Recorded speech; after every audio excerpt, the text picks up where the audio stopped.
Avant de commencer l'histoire, dites-nous d'où vous nous regardez en laissant un commentaire ci-dessous. Si vous aimez cette vidéo, n'oubliez pas de liker et de vous abonner. Passez une merveilleuse journée. Bonne lecture. Le soleil couchant projetait de longues ombres sur le bureau pentous d'Ethan Marshall, peignant les surfaces lisses de teintes ambrées et dorées. Il se tenait, immobile, devant la baie vitrée, sa haute silhouette se découpant sur l'horizon de Manhattan qui s'assombrissait.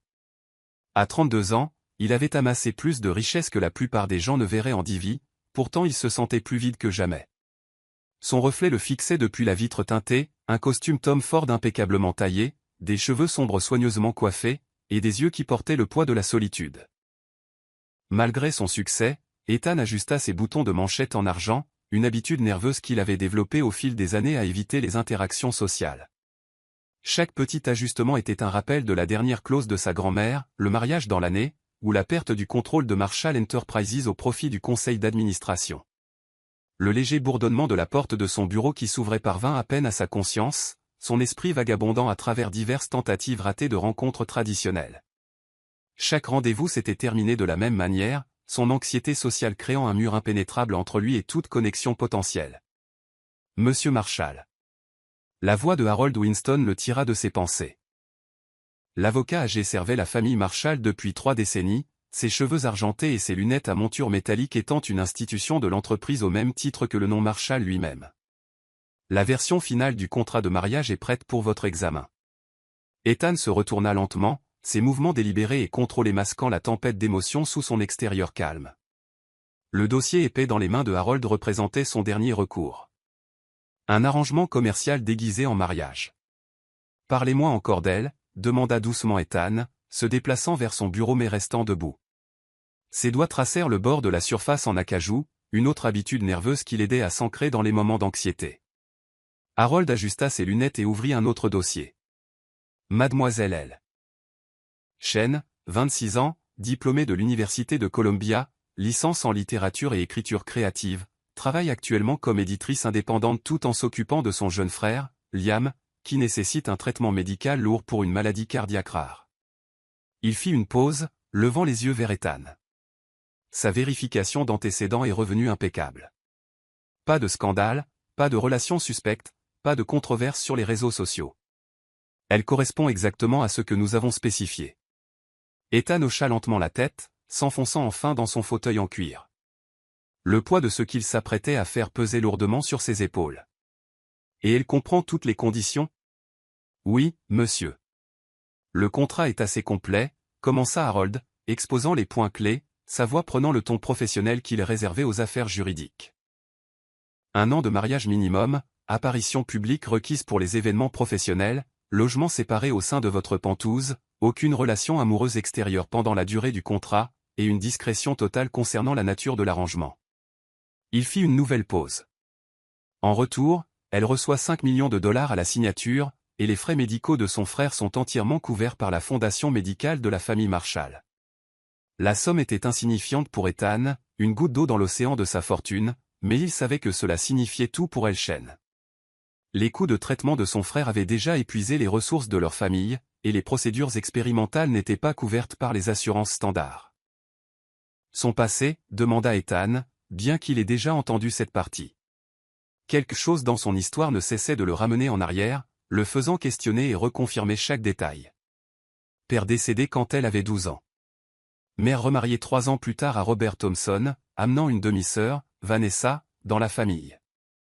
La mère et le beau-père sont morts dans un accident de voiture il y a 2 ans, laissant elle comme tutrice légale de Liam. La voix de Harold s'adoucit légèrement. Elle a tout sacrifié pour son frère, Monsieur Marshall. Sa carrière d'écrivain, ses économies, même son appartement. Ils vivent actuellement dans une petite location dans le Queens. Ethan se releva, incapable de rester immobile. Les lumières de la ville commençaient à scintiller au-delà de sa fenêtre, chacune représentant une vie, une histoire, une lutte qu'il ne connaîtrait jamais. Et elle est prête à épouser un parfait inconnu, comme ça ? Le désespoir amène les gens à considérer des options qu'ils n'auraient jamais envisagées autrement, répondit diplomatiquement Harold. Un peu comme votre propre situation avec la clause d'héritage. Le rappel du testament de sa grand-mère fit se crisper la mâchoire d'Ethan. Béatrice Marshall avait été une force de la nature de son vivant, et même dans la mort, elle tirait encore les ficelles. Le mariage t'aidera à surmonter tes peurs, avait-elle écrit dans sa dernière lettre. Tu as besoin de quelqu'un pour te sortir de ta coquille, mon cher garçon. Ou tu gâcheras ta vie à te cacher dans cette tour que tu as construite.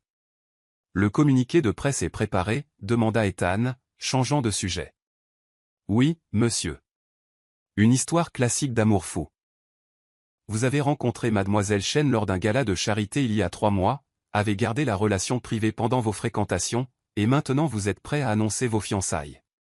La petite cérémonie privée est prévue pour vendredi au palais de justice, suivie d'une brève apparition en lune de miel dans les hantons pour les photographes. Ethan prit un verre en cristal sur son bureau, y versant 2 doigts de scotch avec une main légèrement tremblante. Et vous l'avez vérifié personnellement? Oui. La voix de Harold portait une note d'approbation sincère. Elle est remarquablement équilibrée pour son âge, intelligente, éloquente, mais pas socialement ambitieuse. Sa principale préoccupation lors de nos réunions était de s'assurer que le traitement de son frère serait garanti, peu importe l'issue de l'arrangement. Le scotch brûla la gorge d'Ethan alors qu'il prenait une longue gorgée. Elle semble trop belle pour être vraie. Parfois, monsieur Marshall. Les gens sont exactement ce qu'ils paraissent être, commença Harold, organisant les papiers du contrat, ses mouvements précis et méthodiques. Mademoiselle Chen ne cherche pas la gloire ou le statut social. Elle n'essaie pas de vous piéger ou de vous exploiter. C'est simplement une jeune femme qui n'a plus d'option pour sauver son frère. Ethan posa son verre et se dirigea vers sa salle de bain privée, s'aspergeant le visage d'eau froide. L'homme dans le miroir avait l'air fatigué, incertain. Quand s'était-il senti vraiment confiant pour la dernière fois en dehors des affaires? Dans la salle du conseil, il était inarrêtable, décisif, autoritaire, brillant. Mais dans les affaires personnelles, il se sentait à nouveau comme cet adolescent maladroit, luttant pour nouer des liens élémentaires. De retour à son bureau, Ethan trouva que Harold avait disposé le contrat. Des onglets adhésifs marquaient chaque ligne de signature. C'est elle pour mai. Problème? Nous l'avons informé que vous êtes de nature privée et que vous préférez une interaction sociale minimale. Le contrat inclut des clauses sur le respect de l'espace personnel et des limites. Harold lui tendit un stylo. Elle a semblé très compréhensive à ce sujet. La main d'Ethan plana au-dessus de la première ligne de signature. Et si elle ne peut pas le supporter? L'anxiété, les crises de panique, ma façon d'être. Alors le contrat prévoit des dispositions pour une résiliation anticipée avec une compensation financière ajustée en conséquence. La voix de Harold s'adoucit. Mais, monsieur Marshall, si je peux parler librement. Ethan hocha la tête, fixant toujours le contrat.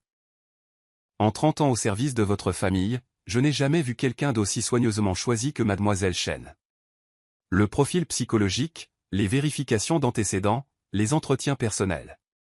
Tout suggère qu'elle est exactement le genre de personne qui pourrait réellement vous faire du bien, contrat ou non.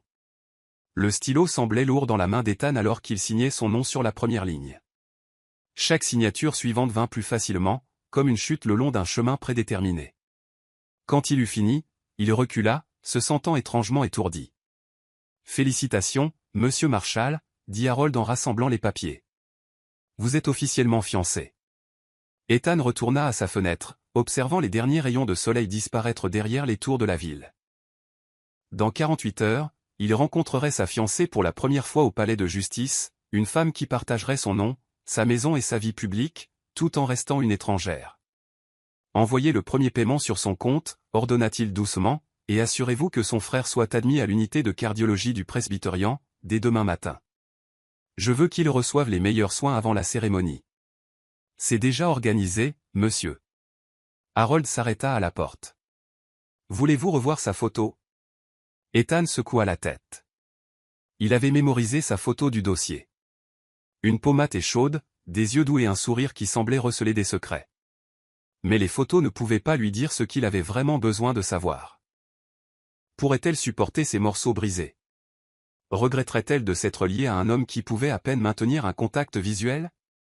Alors que Harold partait, Ethan pressa son front contre la vitre froide de sa fenêtre. Loin en dessous, des millions de personnes vivaient leur vie, tombaient amoureux, se séparaient, faisaient des choix qui façonneraient leur avenir. Il se demanda ce que Chen faisait à ce moment précis. Avait-elle des doutes? Se préparait-elle à épouser un inconnu?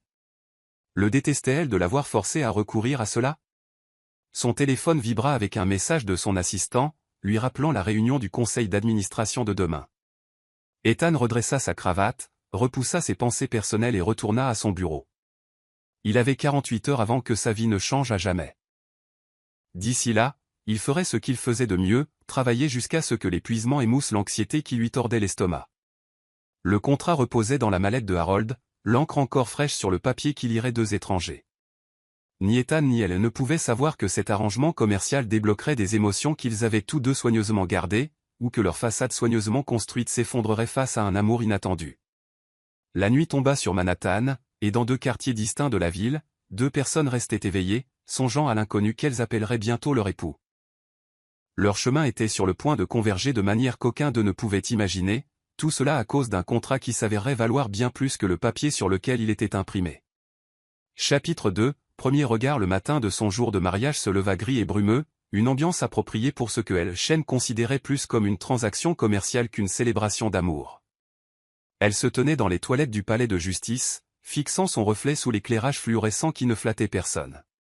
Ses boucles sombres, habituellement sauvages et libres, avaient été soigneusement épinglées en un chignon sophistiqué qui lui semblait étranger au toucher. La simple robe blanche qu'elle avait choisie tombait élégamment sur sa silhouette athlétique, un modèle modeste en ligne à qui avait coûté moins cher que ses manuels universitaires. Elle était belle dans sa simplicité, bien loin de la robe de mariée dont elle avait rêvé petite fille. Mais en même temps, rien dans cette journée ne correspondait à ses rêves d'enfant. « Tu peux le faire », murmura-t-elle à son reflet, ajustant les petites boucles d'oreilles en perles qui avaient appartenu à sa mère. C'était son quelque chose de vieux, quelque chose d'emprunté, et quelque chose de réel dans une journée qui semblait de plus en plus surréaliste.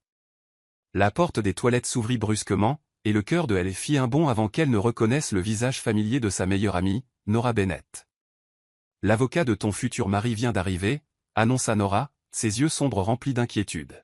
« Tu es sûre de toi, elle ? Il n'est pas trop tard pour faire marche arrière. » Les mains de elle tremblaient légèrement alors qu'elle lissait sa robe pour la 100e fois. L'opération de Liam est prévue pour la semaine prochaine, N. Les médecins disent que cette procédure pourrait tout changer pour lui. Elle se tourna pour faire face à son ami, le menton relevé avec détermination. J'épouserais le diable en personne si cela pouvait sauver mon frère. Nora s'avança, ajustant l'une des boucles de elle avec des doigts doux. Ethan Marshall n'est pas le diable. C'est juste un milliardaire avec plus d'argent que de compétences sociales, d'après tout ce que j'ai pu trouver en ligne. Elle fit une pause, étudiant le visage de son ami. Mais un mariage reste un mariage, même avec un contrat. Es-tu prête à vivre avec un inconnu? La question avait hanté elle pendant des semaines, depuis que Harold Winston l'avait approchée avec cette proposition. Elle avait fait des recherches approfondies sur Ethan Marshall, bien sûr, ou du moins avait essayé. Pour un homme valant des milliards, il maintenait un profil étonnamment bas. Pas de scandale, pas de réputation de playboy, à peine quelques photos de paparazzi. Juste succès commercial après succès commercial, et la mention occasionnelle de sa réclusion notoire. Le contrat est clair, répondit-elle en attrapant son petit bouquet de roses blanches. Chambre séparée. Interaction minimale requise. Je dois juste assister à quelques événements professionnels et maintenir l'apparence d'un mariage heureux. En retour, Liam reçoit le traitement dont il a besoin. Et tu reçois 5 millions de dollars, ajouta Nora en haussant un sourcil. Qui iront principalement aux soins continus et aux factures médicales de Liam. Elle vérifia une dernière fois son maquillage minimaliste. Elle avait opté pour un look naturel. Un peu de mascara, une touche de blush et un gloss rose. Je ne fais pas ça pour l'argent, N. Je le fais pour mon frère. Un léger coup à la porte des toilettes les interrompit. Mademoiselle Chen, appela la voix distinguée de Harold Winston, nous sommes prêts à commencer dès que vous le saurez. Elle prit une profonde inspiration, redressant les épaules. C'est le moment. Nora la serra fort dans ses bras. Souviens-toi, je suis là si tu as besoin de moi. Contrat ou pas, c'est quand même ton jour de mariage. Elles sortirent des toilettes pour entrer dans le couloir de marbre du palais de justice. Harold Winston attendait, ses cheveux argentés et ses lunettes à monture métallique exactement comme elle s'en souvenait de leur réunion. Il lui offrit un doux sourire qui plissa les coins de ses yeux. « Vous êtes ravissante, ma chère, dit-il gentiment. Êtes-vous prête à rencontrer votre fiancé ? Elle hocha la tête, ne faisant pas confiance à sa voix alors qu'il marchait vers la salle d'audience.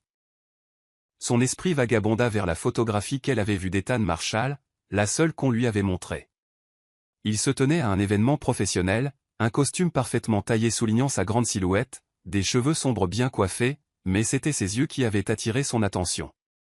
Il y avait quelque chose de vulnérable en eux, quelque chose qui parlait de profondeur au-delà de la façade du milliardaire. Les lourdes portes en bois de la salle d'audience se dressaient devant eux. Harold lui tapota doucement la main. « Rappelez-vous simplement, mademoiselle Chen, monsieur Marshall peut être réservé. Ne le prenez pas personnellement s'il semble distant. Ce n'est pas vous, c'est juste sa façon d'être. » Sur ces mots peu rassurants, les portes s'ouvrirent. La salle d'audience était presque vide, à l'exception d'un petit groupe près de l'avant. Nora serra sa main avant de s'éclipser pour s'asseoir sur l'un des bancs en bois. Les pas de elle résonnèrent dans la pièce au haut plafond alors qu'elle avançait, et puis elle le vit. Ethan Marshall se tenait dos à elle, ses larges épaules tendues sous son costume noir taillé de main de maître. Alors qu'elle approchait, il se tourna lentement, et le souffle de elle se coupa. La photographie ne lui rendait pas justice. Il était d'une beauté foudroyante en personne, grand et athlétique, avec des traits forts qui appartenaient à une couverture de magazine. Ses cheveux sombres étaient parfaitement coiffés, pas une mèche ne dépassait, mais c'étaient ses yeux qui la captivèrent, d'un brun profond et rempli d'une intensité qui fit battre son cœur. Ses yeux rencontrèrent les siens pendant une fraction de seconde avant de se détourner, et elle vit quelque chose traverser son visage, de la surprise, peut-être. Ou quelque chose de plus profond. « Monsieur Marshall, dit doucement Harold, puis-je vous présenter mademoiselle Chen ?» La pomme d'Adam d'Ethan bougea alors qu'il déglutit difficilement. Sa main se tendit vers elle mécaniquement, comme s'il suivait un script répété. « Mademoiselle Chen, dit-il, sa voix plus profonde et plus douce qu'elle ne l'avait imaginé. Merci d'être venue. Elle posa sa main dans la sienne, et une secousse électrique inattendue la traversa au contact. Sa peau était chaude, sa prise douce mais sûre. Monsieur Marshall, répondit-elle, fière de la stabilité de sa voix. Merci d'aider mon frère. Ses yeux revinrent vers les siens, tenant son regard un instant de plus cette fois. Quelque chose passa entre eux dans cette brève connexion. Une reconnaissance, peut-être, de l'étrangeté de leur situation. Puis il détourna à nouveau le regard, sa main libre ajustant sa cravate dans ce qu'elle finirait par reconnaître comme un geste nerveux. Le juge s'éclaircit la gorge, et ils prirent place devant le banc. Alors que la cérémonie commençait, elle se retrouva hyper consciente de la présence d'Ethan à ses côtés. Il irradiait la tension, sa respiration soigneusement contrôlée. Lorsque leurs mains se joignirent pour l'échange des alliances, elle sentit un léger tremblement dans ses doigts. Les simples anneaux en or étaient purement pour la forme, une partie des exigences du contrat pour l'authenticité. Mais alors qu'Ethan glissait l'anneau à son doigt, son contact fut étonnamment doux, presque révérencieux. La peau de elle picota là où ses doigts l'effleurèrent.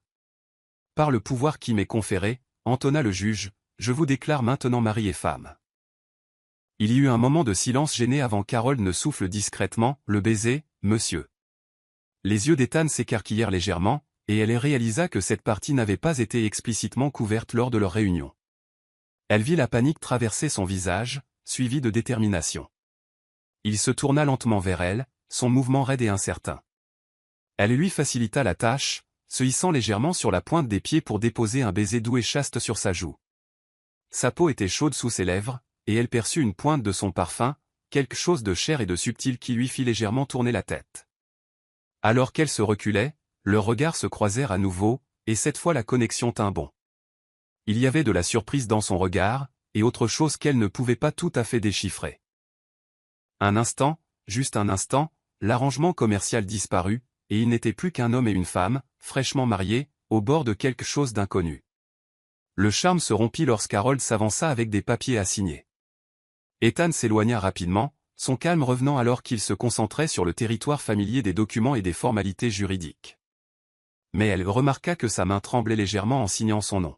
« Félicitations, M et Madame Marshall », annonça Harold en rassemblant les papiers.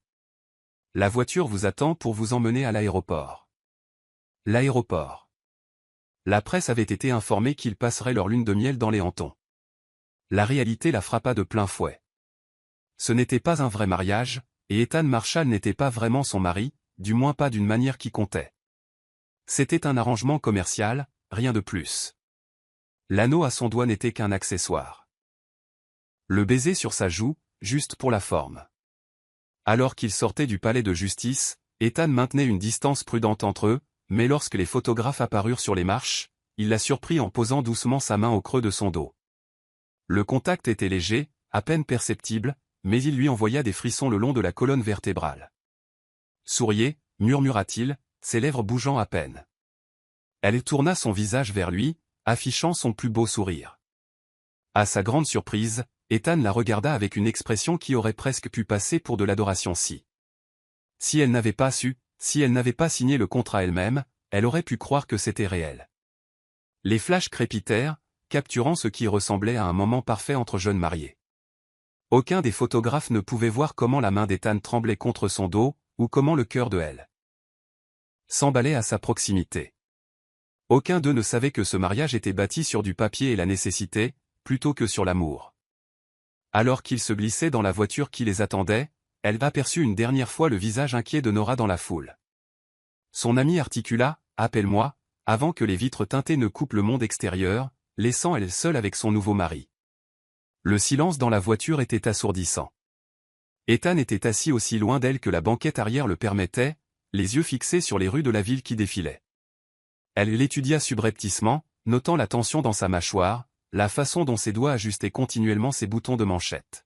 « Merci », dit-elle doucement, brisant le silence, « pour tout ce que vous faites pour Liam. » Les yeux d'Ethan se posèrent sur son visage avant de retourner à la fenêtre. « Cela fait partie du contrat », répondit-il, sa voix soigneusement neutre, mais quelque chose dans son ton suggérait qu'il y avait plus qu'il ne disait pas. Elle se tourna vers sa propre fenêtre, regardant les rues de Manhattan défiler. Elle était mariée maintenant, techniquement. Elle portait un anneau et le nom de l'un des célibataires les plus en vue de la ville. Mais alors que la voiture les emportait vers leur vie séparée sous un même toit, elle ne pouvait se défaire du souvenir de son regard lorsqu'il avait croisé le sien, ou de la douceur avec laquelle ses mains tremblantes avaient tenu les siennes pendant leurs vœux. Ce qu'elle ne savait pas, ne pouvait pas savoir, c'est qu'Ethan menait sa propre bataille à ses côtés, luttant contre l'impact inattendu de sa présence, la douceur de son baiser sur sa joue, la façon dont sa gratitude sincère pour son aide avec Liam avait touché quelque chose de profond en lui. Luttant, par-dessus tout, contre l'étrange sentiment que cet arrangement commercial pourrait devenir bien plus compliqué que ce que l'un ou l'autre avait prévu. Chapitre 3, découverte inattendue. Le Penthuse Marshall occupait les 2 derniers étages de l'un des immeubles les plus exclusifs de Manhattan, ses baies vitrées offrant des vues spectaculaires sur Central Park. Pour elle, qui avait passé la dernière année dans un appartement exigu du Queens, c'était comme entrer dans un autre monde. « Votre suite est dans l'allée », expliqua Ethan, maintenant une distance prudente pendant qu'il visitait l'espace. Sa voix était douce mais claire, professionnelle. « Vous avez votre propre salon, salle de bain et bureau. Le service de nettoyage passe 3 fois par semaine, et vous pouvez demander tout ce dont vous avez besoin de spécifique à Madame Langlais, la gouvernante. » Elle hocha la tête, essayant de tout assimiler. L'espace était impeccablement décoré dans des tons de gris et de bleu, modernes mais chaleureux d'une certaine manière. Tout parlait d'un luxe discret. Le genre de richesse qui n'a pas besoin de s'annoncer. La cuisine principale est ici, continua Ethan, l'amenant dans un espace qui ressemblait plus à une cuisine de restaurant qu'à une cuisine domestique, bien qu'il y ait une plus petite cuisine attenante à votre suite si vous préférez l'intimité. Vous cuisinez ? La question lui échappa avant qu'elle ne puisse la retenir. C'était leur première vraie conversation depuis la cérémonie, et elle le vit se tendre légèrement à la nature personnelle de la question. Non, répondit-il après un moment. Je travaille généralement tard. Madame Langlais laisse des repas, ou je commande. Il fit une pause, ajustant sa cravate. Mais vous êtes la bienvenue pour utiliser n'importe quelle partie de la cuisine, bien sûr. C'est aussi votre maison maintenant. Les mots restèrent en suspens entre eux, soulignant l'étrangeté de leur situation. Ce n'était pas vraiment sa maison, c'était juste une autre partie de leur comédie élaborée. Voudriez-vous de l'eau ? Demanda soudain Ethan, se dirigeant vers un placard de verres élégants. Le vol depuis le palais de justice a été long. Il ne l'avait pas été, en réalité, juste 1 heure dans son jet privé pour maintenir les apparences avant de retourner en ville, mais elle reconnut la tentative de politesse pour ce qu'elle était. Oui, merci. Elle le regarda choisir 2 verres en cristal, ses mouvements précis et contrôlés. Tout en lui semblait soigneusement mesuré, de ses mots à ses gestes, en passant par la distance prudente qu'il maintenait entre eux. Le verre glissa soudainement de sa prise, se brisant sur le comptoir en marbre. Elle tendit instinctivement la main pour aider, ne voyant le bord tranchant que trop tard. Une douleur fulgurante traversa sa paume alors que le cristal mordait sa peau. « Vous êtes blessé. » La voix d'Ethan changea complètement, la façade professionnelle se fissurant. Il fut à ses côtés en un instant, toute idée de maintenir la distance oubliée. Ses mains étaient douces alors qu'elle berçait la sienne, examinant la coupure. Ce n'est rien, elle essaya de se dégager, mais sa prise, bien que tendre, était ferme. Il y a une trousse de premier secours dans mon bureau, dit-il, la conduisant déjà à travers le pantouse, son autre main reposant légèrement sur le bas de son dos pour la guider. Le contact envoya des frissons inattendus le long de sa colonne vertébrale. Le bureau d'Ethan était plus sombre que le reste du pantouse. Les fenêtres étaient teintées pour réduire l'éblouissement. Il sentait le cuir, le parfum cher et quelque chose d'unique à lui qui fit légèrement tourner la tête de elle. Peut-être était-ce la perte de sang de sa coupure. « Asseyez-vous » ordonna-t-il doucement, indiquant un fauteuil en cuir. Ses mains tremblaient légèrement alors qu'il sortait une trousse de premier secours complète du tiroir de son bureau. Quand il s'agenouilla devant son fauteuil, le souffle de elle se coupa. De près, elle pouvait voir les paillettes d'or dans ses yeux bruns, la légère ombre de barbe le long de sa mâchoire.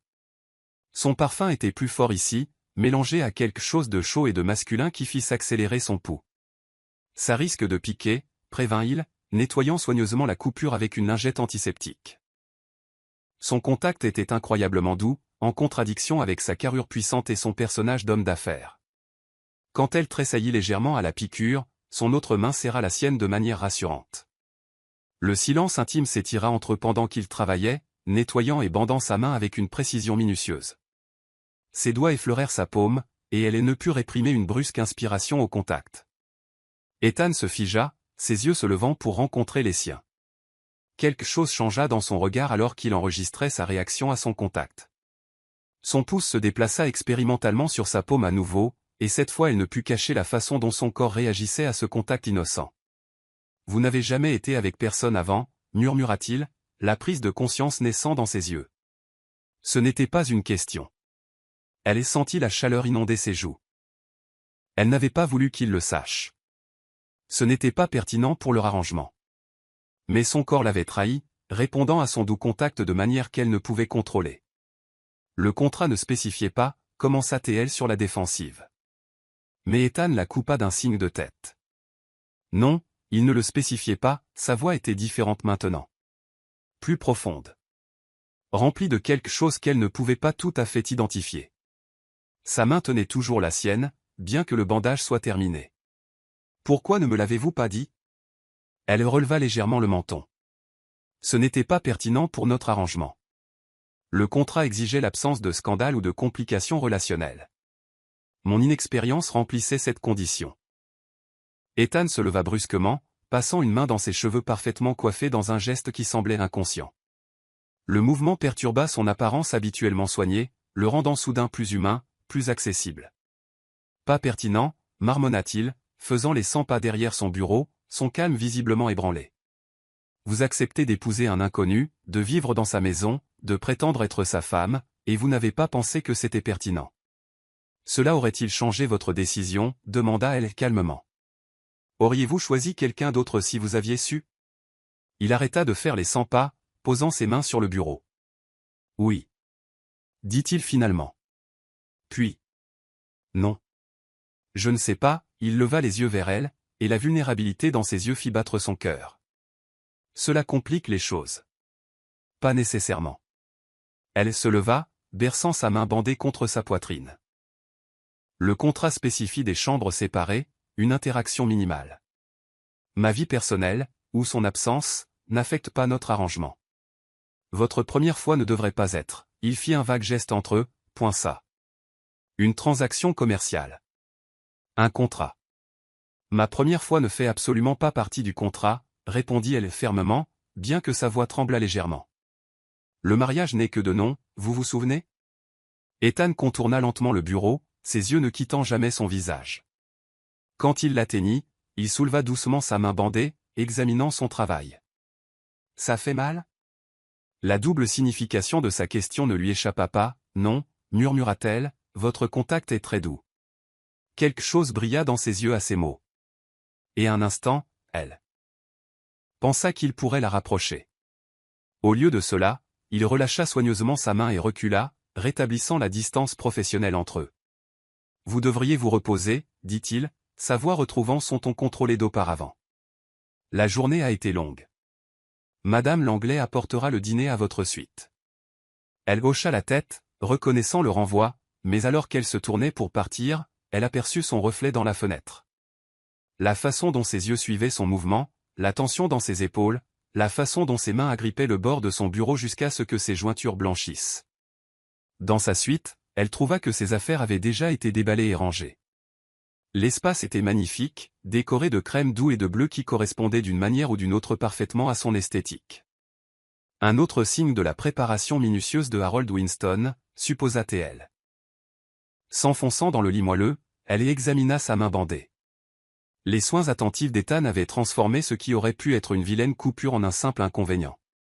Mais son contact avait transformé quelque chose de bien plus important. La distance prudente entre eux, la façade professionnelle qu'ils avaient tous deux maintenue. Dans la suite principale de l'autre côté du Penthouse, Ethan Marshall se tenait à sa fenêtre, regardant la ville en contrebassant la voir. Sa main picotait encore au contact de sa peau douce, son esprit rejouant ses réactions inconscientes à son toucher. Le contrat avait tout prévu, sauf ça. La vague de protectionnisme inattendu qu'il ressentait. La façon dont ses murs soigneusement construits s'étaient effondrés à la seconde où il avait vu son sang. Aucun d'eux ne dormit beaucoup cette nuit-là, trop conscient de la présence de l'autre dans le vaste Penthouse, trop conscient de la façon dont leur arrangement soigneusement planifié était soudainement devenu beaucoup plus compliqué. Le contrat ne les avait pas préparés à cela. L'alchimie inattendue, les vulnérabilités cachées, la façon dont une simple coupure pouvait trancher à travers leur façade professionnelle et exposer les cœurs battants en dessous.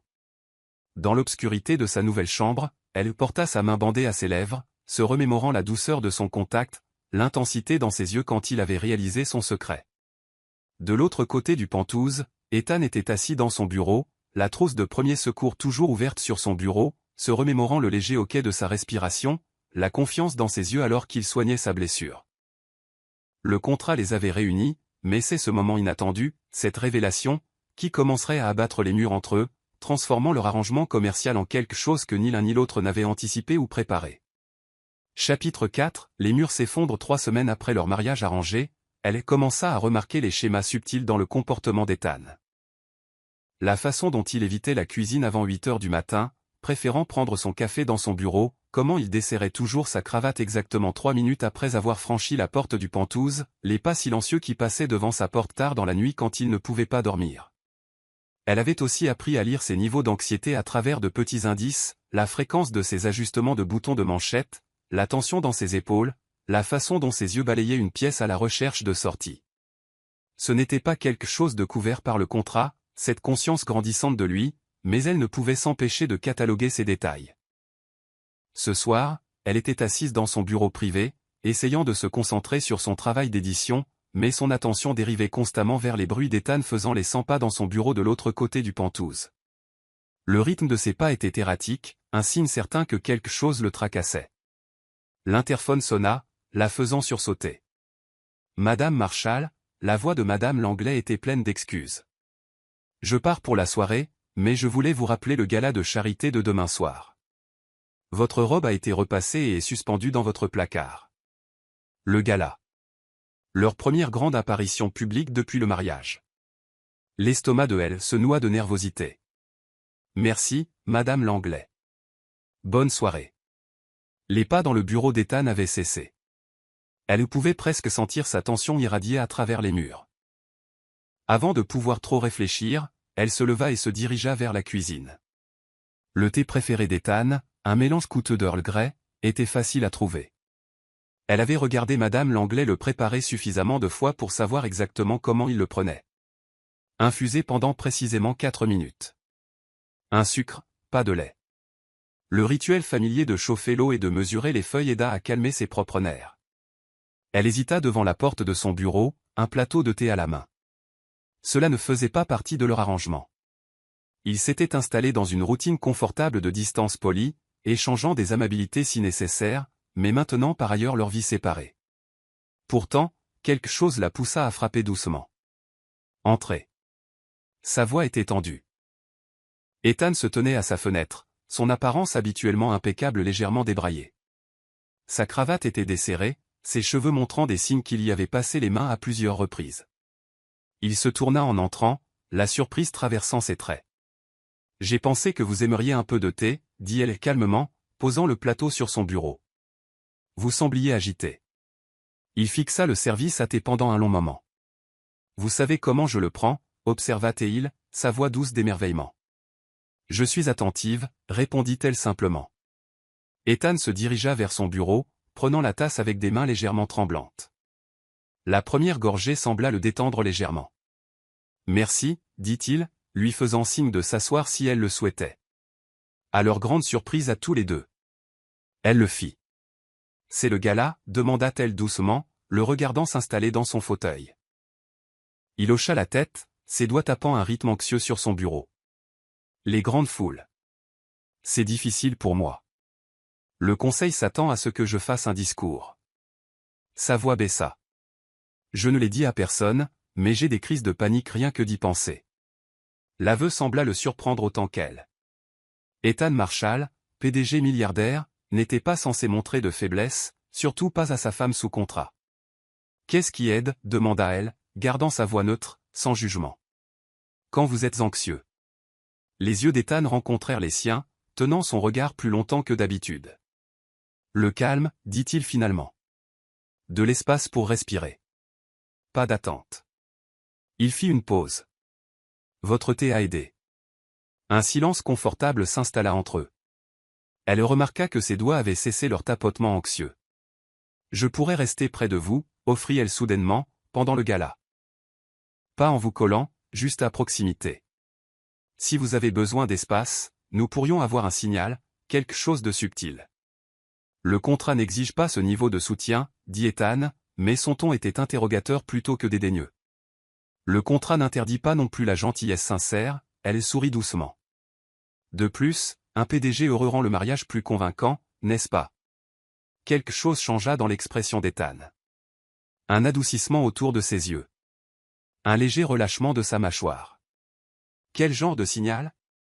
Quelque chose de naturel, comme ajuster vos boutons de manchette. Vous le faites quand vous êtes anxieux de toute façon. Si vous avez besoin d'espace, faites-le 2 fois. Je créerai une diversion, détournerai l'attention de vous pendant quelques minutes. Ethan prit une autre gorgée de thé, réfléchissant.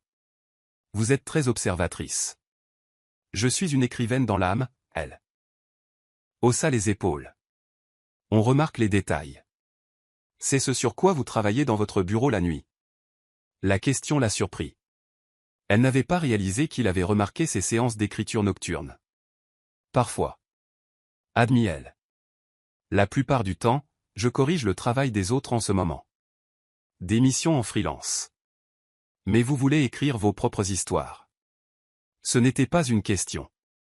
Elle sentit une chaleur se répandre dans sa poitrine à la prise de conscience qu'elle n'était pas la seule à être attentive. Un jour, admit-elle, quand la vie sera plus stable. Les yeux d'Ethan se posèrent sur sa main, où la petite cicatrice de la coupure de verre était encore visible. Ça fait encore mal? Non, dit-elle doucement. Vous en avez bien pris soin. Le souvenir de cette nuit flotta entre eux, la première fissure dans leur mur soigneusement construit. Ethan s'éclaircit la gorge, ajustant sa cravate. Je voulais vous demander, comment progresse le traitement de Liam? Le visage de elle s'illumina. Les médecins sont stupéfaits de sa réponse à la nouvelle procédure. Ces derniers tests montrent une amélioration significative. Elle fit une pause, l'émotion rendant sa voix épaisse. Je ne pourrai jamais assez vous remercier pour ça. Cela fait partie du contrat, dit automatiquement Ethan, mais ses yeux étaient chaleureux. Le contrat exigeait de couvrir son traitement, elle y corrigea doucement. Il n'exigeait pas que vous engagiez le meilleur cardiologue du pays, ni que votre chauffeur personnel l'emmène à ses rendez-vous, ni que vous vous assuriez qu'il ait une chambre privée avec vue sur le parc. Ethan parut presque embarrassé. Harold a mentionné qu'il aime dessiner. La vue sur le parc. Cela semblait être quelque chose qui pourrait l'inspirer. La prévenance de ce geste serra le cœur de Elle. Cet homme, qui luttait tant avec les relations humaines, avait fait des pieds et des mains pour mettre son frère à l'aise. C'était si en contradiction avec son image soigneusement entretenue d'efficacité froide. Voudriez-vous le rencontrer? Les mots lui échappèrent avant qu'elle ne puisse les arrêter. Liam demande parfois de vos nouvelles. Il veut vous remercier en personne. Ethan se tendit légèrement, mais pas autant qu'il l'aurait fait il y a 3 semaines. Je ne suis pas doué pour rencontrer de nouvelles personnes. C'est juste un gamin de 16 ans qui aime dessiner et jouer aux jeux vidéo, dit-elle doucement. Pas d'attente, pas de pression. Il comprend l'anxiété. Il a passé assez de temps dans les hôpitaux pour savoir ce que ça fait. Quelque chose dans l'expression d'Ethan changea. Peut-être, dit-il. Peut-être bientôt. Ils restèrent assis dans un silence confortable pendant qu'Ethan finissait son thé. L'énergie erratique qui l'avait rempli plus tôt s'était transformée en quelque chose de plus calme, de plus ancré. Il est tard, dit-il finalement, bien qu'il ne fît aucun mouvement pour la congédier. Vous devriez vous reposer. Demain sera éprouvant. Elle se leva, rassemblant le plateau de thé. À la porte, elle s'arrêta. Ethan? Il leva les yeux, et elle remarqua que son regard ne se détournait pas aussi vite qu'avant. Vous allez très bien vous en sortir demain. N'oubliez pas de respirer. Et si j'ai besoin d'espace, 2 ajustements de boutons de manchette. Finit-il, offrant un petit sourire sincère. Merci, elle, pour le thé et tout le reste. De retour dans sa suite, elle se retrouva incapable de se concentrer sur son travail. Au lieu de cela, elle s'assit à sa fenêtre, regardant les lumières de la ville scintiller en contrebas. Quelque chose avait changé ce soir. Une barrière invisible s'était abaissée. Ethan l'avait laissé voir derrière ses murs, ne serait-ce qu'un instant, et elle avait entrevu l'homme sous la façade du milliardaire. Dans son bureau, Ethan resta assis à son bureau longtemps après son départ. L'odeur persistante d'Earl Grey dans l'air. Son anxiété à propos du gala n'avait pas disparu, mais elle s'était transformée en quelque chose de plus gérable. L'idée qu'elle soit à proximité, guettant son signal, comprenant ses besoins sans jugement. Cela rendait la perspective d'affronter la foule moins intimidante. Il se surprit à penser à Liam, essayant d'imaginer rencontrer le garçon dont il avait aidé à sauver la vie. Il y a 3 semaines, cette seule idée l'aurait plongé dans la panique. Mais quelque chose changeait. Lentement, mais sûrement. Les murs qu'il avait si soigneusement construits développaient des fissures capillaires, et à travers ces fissures, la chaleur commençait à s'infiltrer. Le contrat reposait dans le tiroir de son bureau, ses termes clairs et professionnels, mais nulle part dans ces pages soigneusement rédigées il n'était fait mention de thé partagé dans la nuit, de signaux subtils inventés par gentillesse, de murs s'effritant lentement sous le poids d'une confiance grandissante. Alors que minuit approchait, Ethan et elle restaient éveillés dans leurs chambres séparées, pensant à la conversation de la soirée. Aucun d'eux n'aurait pu prédire comment une simple tasse de thé marquerait le début d'une transformation de leur relation, d'un arrangement commercial à quelque chose de bien plus complexe et précieux. Le lendemain matin, elle trouva un petit paquet devant sa porte, une collection de carnets d'écriture de qualité supérieure et un ensemble de stylos élégants. La note disait simplement « pour un jour ». Et dans la cuisine, Ethan découvrit un horaire détaillé des séances de traitement et des heures de visite de Liam, laissées nonchalamment sur le comptoir. Pas de pression, juste de l'information, disponible s'il se sentait un jour prêt. De petits gestes, de minuscules fissures dans leurs murs respectifs, mais parfois les liens les plus forts commencent par les plus petites brèches dans nos défenses prudentes. Alors qu'ils se préparaient séparément au défi du gala à venir, tous deux sentirent un changement subtil dans l'atmosphère de leur foyer commun, moins comme une scène pour leur performance contractuelle, et plus comme un espace où une véritable compréhension pouvait naître. Le contrat les avait réunis, mais c'étaient ces moments improvisés qui comblaient lentement le fossé entre l'arrangement et l'authenticité. Ni l'un ni l'autre n'était prêt à nommer la chaleur qui grandissait entre eux, mais ils ne pouvaient nier sa présence, aussi constante et réconfortante que l'odeur de l'Earl Grey dans la nuit. Chapitre 5. Premier baiser. Le gala de charité avait été un succès surprenant.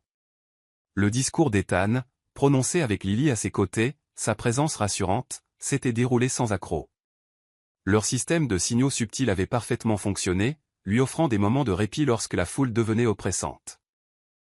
La presse s'était délectée de leur apparente dévotion l'un pour l'autre, et même les membres du conseil d'administration avaient commenté à quel point le mariage semblait avoir un effet positif sur leur PDG habituellement reclus. Une semaine plus tard, Lily se tenait dans la cuisine du Penthouse, fredonnant doucement en préparant le dîner. Après le gala, quelque chose avait changé dans leur dynamique. Ethan avait commencé à prendre occasionnellement ses repas avec elle, au lieu de les prendre dans son bureau. Leur conversation, bien que toujours prudente, était devenue plus naturelle. Elle l'avait même surpris à sourire, un vrai sourire, lorsqu'elle avait fait un jeu de mots particulièrement mauvais au petit déjeuner. Ce soir, elle tentait de préparer son plat de pâtes préféré, une recette qu'elle avait réussi à obtenir de Madame Langlais. La gouvernante avait été ravie de l'intérêt de Lily pour les préférences d'Ethan, partageant de petits détails qui l'aidaient à mieux comprendre son mari contractuel, comment il lisait toujours de la poésie tard le soir quand il ne pouvait pas dormir, ou comment il n'avait jamais manqué d'envoyer des fleurs sur la tombe de sa grand-mère pour son anniversaire. Le tonnerre grondait au dehors alors qu'elle remuait la sauce, la goûtant attentivement. Un orage couvait depuis toute la journée, des nuages sombres s'accumulant au-dessus de Manhattan comme un géant maussade. Le temps correspondait à l'énergie dans l'air. Quelque chose montait entre eux depuis le gala, une tension tacite qu'aucun des deux n'était prêt à reconnaître. L'ascenseur sonna, annonçant le retour d'Ethan du bureau. Lily entendit ses pas familiers, suivis du geste habituel de desserrer sa cravate, mais au lieu de se diriger vers son bureau, il apparut dans l'embrasure de la cuisine. « Tu cuisines » observa-t-il, sa voix portant une note de surprise, et autre chose. « Du plaisir. »« Peut-être. »« J'ai pensé qu'on pourrait dîner ensemble, » dit Lily, essayant de garder un ton désinvolte, à moins que tu n'aies du travail. « Non, je. » Ethan s'avança dans la cuisine, attiré par la sauce aromatique. « Est-ce que c'est ton plat préféré ?» sourit Lily en remuant les pattes. Madame Langlais l'a peut-être mentionné. J'espère que je lui fais honneur. Ethan s'approcha, regardant dans la casserole. Il portait encore son costume, ses cheveux légèrement humides à cause de la pluie. Si près, Lily pouvait sentir son parfum mêlé à l'odeur fraîche de la pluie. C'était enivrant. Ça sent parfaitement bon, dit-il doucement, et elle n'était pas sûre qu'il parlait encore de la nourriture. Un éclair illumina la cuisine, suivi immédiatement d'un coup de tonnerre assourdissant. Les lumières clignotèrent une fois, deux fois, puis les plongèrent dans l'obscurité. « Ne bouge pas. » La voix d'Ethan venait de juste à côté d'elle. « Il y a des bougies dans le tiroir à ta gauche. » Lily tendit la main avec précaution, sa main effleurant la sienne dans le noir. Le contact lui envoya une décharge électrique qui n'avait rien à voir avec l'orage. Elle l'entendit retenir brusquement son souffle, le sentit se rapprocher légèrement au lieu de s'éloigner. Un autre éclair révéla son visage à quelques centimètres du sien, ses yeux intenses dans la brève illumination. Dans l'obscurité qui suivit, elle était parfaitement consciente de sa présence. La chaleur qui émanait de son corps, le son de sa respiration légèrement inégale. Le tiroir, lui rappela-t-il, la voix rauque. Lily se força à se concentrer, trouvant le tiroir et les bougies à l'intérieur. La lampe de poche du téléphone d'Ethan s'alluma, fournissant assez de lumière pour qu'elle trouve des allumettes. Ensemble, ils allumèrent plusieurs bougies, les plaçant autour de la cuisine. La lueur chaude créa une atmosphère intime, projetant des ombres douces sur les murs. Les pâtes sont probablement ruinées, soupira Lily, en regardant la cuisinière électrique maintenant silencieuse. On peut les sauver. Ethan se dirigea vers les placards, récupérant un réchaud à gaz portable qu'il gardait pour les urgences. Son efficacité en situation de crise était étrangement séduisante. Ils travaillèrent ensemble à la lueur des bougies, sauvant ce qu'ils pouvaient du repas. La distance prudente habituelle d'Ethan s'était évaporée dans l'urgence, ses mouvements synchronisés avec les siens alors qu'il naviguait dans la cuisine. Chaque contact accidentel, chaque effleurement de bras ou de doigts envoyait des étincelles à travers eux. « Voilà », dit finalement Lily en posant 2 assiettes sur l'îlot de cuisine. « Ce n'est pas parfait, mais... » « C'est mieux », l'interrompit doucement Ethan. Devant son regard interrogateur, il expliqua, « Mieux que de manger seul dans mon bureau. Mieux que de prétendre que ce n'est qu'un contrat. » Les mots restèrent suspendus dans l'air éclairé par les bougies. Le cœur de Lily battait plus fort que l'orage au dehors. « Je crois que je suis en train de tomber amoureux de toi », avoua-t-il, sa voix à peine un murmure dans la lumière vacillante. Elle pouvait voir la vulnérabilité dans ses yeux, la peur du rejet luttant contre quelque chose de plus profond, quelque chose qui grandissait depuis cette première nuit où il lui avait bandé la main. Lily s'approcha, attirée par l'honnêteté brute de sa voix. Le contrat, commença-t-elle. Oublie le contrat. La main d'Ethan se leva pour lui caresser la joue, son contact léger comme une plume, lui donnant toutes les chances de reculer. Dis-moi que tu ne ressens pas ça aussi. Au lieu de répondre, Lily leva son visage vers le sien. Leur premier vrai baiser fut doux, hésitant, une question posée par le toucher. Les lèvres d'Ethan étaient chaudes contre les siennes, douces mais insistantes. Son autre main trouva sa taille, la rapprochant alors que le baiser s'approfondissait. Le temps sembla s'arrêter dans cette cuisine éclairée à la bougie. L'orage faisait rage dehors, mais dans leur petite bulle de chaleur et de lumière, rien n'existait sauf le sentiment de céder enfin, à ce qui montait entre eux. Quand ils se séparèrent enfin, tous deux essoufflés, Ethan posa son front contre le sien. « Je voulais faire ça depuis le jour où tu m'as apporté du thé, avoua-t-il. Pourquoi ne l'as-tu pas fait ? La peur, admit-il. La peur de compliquer les choses, de ruiner l'arrangement, de ne pas être assez. Son pouce traça l'ovale de sa joue. La peur de vouloir tellement que ce soit réel. C'est réel, murmura Lily, sa main glissant sur sa poitrine pour se poser sur son cœur qui battait la chamade. Le contrat nous a peut-être réunis. Mais ça, ce qui grandit entre nous, c'est réel. Cette fois, le baiser d'Ethan fut plus profond, plus confiant, ses bras s'enroulant complètement autour d'elle, la serrant contre lui comme s'il pouvait effacer chaque centimètre d'espace soigneusement maintenu qui les avait séparés ces dernières semaines. Lily se fondit en lui, ses doigts s'emmêlant dans ses cheveux, détruisant leur coiffure parfaite. Un coup de tonnerre particulièrement fort les fit sursauter, riant et essoufflés. Les pâtes, oubliées sur le comptoir, devaient être en train de refroidir, mais aucun d'eux ne s'en souciait. « Reste, dit doucement Ethan, la tenant toujours près de lui. Pas à cause du contrat, pas parce que tu dois le faire. Reste parce que tu en as envie. » J'en ai envie, l'assura Lily, levant la main pour toucher son visage. Je suis tombée amoureuse de toi aussi, tu sais. Du vrai toi, pas du PDG milliardaire, mais de l'homme qui prend si tendrement soin de tout le monde autour de lui, même quand ça le terrifie. Les lumières vacillèrent et revinrent, soudainement crues après la lueur intime des bougies. Mais au lieu de s'éloigner, de reconstruire leur mur prudent, Ethan tendit la main et appuya sur l'interrupteur, les replongeant dans la douce lueur des bougies. Ils mangèrent leurs pâtes légèrement trop cuites à la lueur des chandelles, parlant doucement de tout et de rien. Ethan lui parla de sa grand-mère, de son enfance avec l'anxiété sociale dans un monde qui exigeait une performance constante. Lily partagea des histoires sur Liam, sur ses rêves d'écriture, sur la solitude d'être responsable du bonheur de tout le monde. Quand le téléphone d'Ethan vibra avec un message indiquant que la panne de courant était entièrement résolue, aucun d'eux ne bougea pour rétablir la lumière vive. Au lieu de cela, ils débarrassèrent la vaisselle ensemble, se déplaçant en parfaite synchronisation, s'échangeant des baisers entre les tâches. Plus tard, alors qu'ils étaient assis par terre dans la cuisine, partageant un pot de glace de secours avant qu'elle ne fonde, Lily réalisa quelque chose. « Tu n'as pas ajusté tes boutons de manchette une seule fois ce soir, observa-t-elle. Pas d'anxiété. » Ethan parut surpris, puis songeur. « Je me sens calme, dit-il, étonné.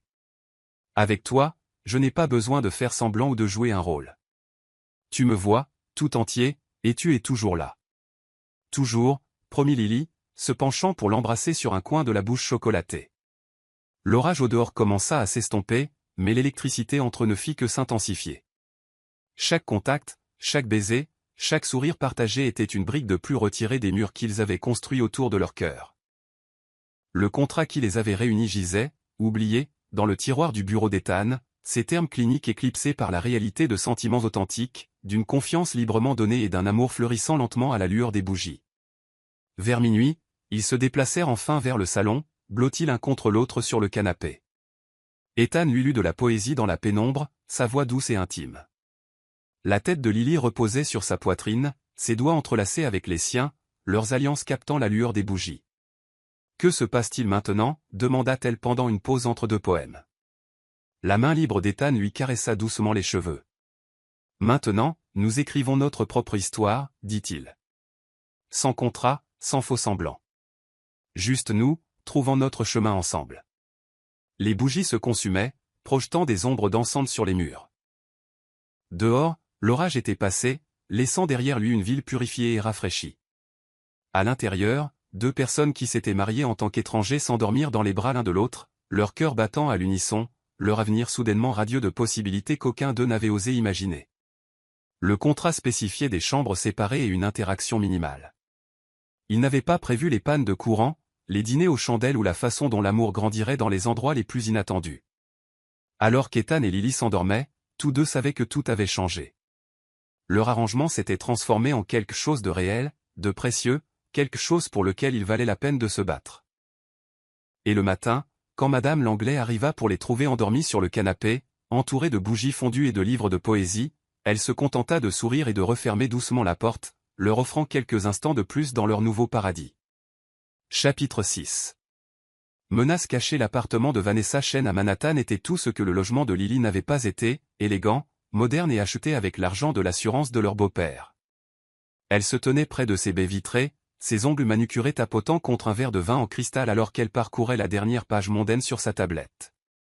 Ils étaient encore là, Ethan et Lily Marshall, le nouveau couple phare de la ville. L'article s'extasiait sur leur apparition au gala du musée la nuit précédente, louant la grâce de Lily et la dévotion évidente d'Ethan pour sa nouvelle épouse. Les photos les montraient dans des moments intimes, la main d'Ethan protectrice dans le dos de Lily, Lily se penchant pour lui murmurer quelque chose qui le faisait sourire, leurs doigts entrelacés alors qu'il foulait le tapis rouge. La poigne de Vanessa se resserra sur son verre de vin jusqu'à ce que ses jointures blanchissent. Ça aurait dû être elle. C'était elle la jolie, la sociable, celle qui avait passé des années à cultiver les bonnes relations et à assister aux bonnes soirées.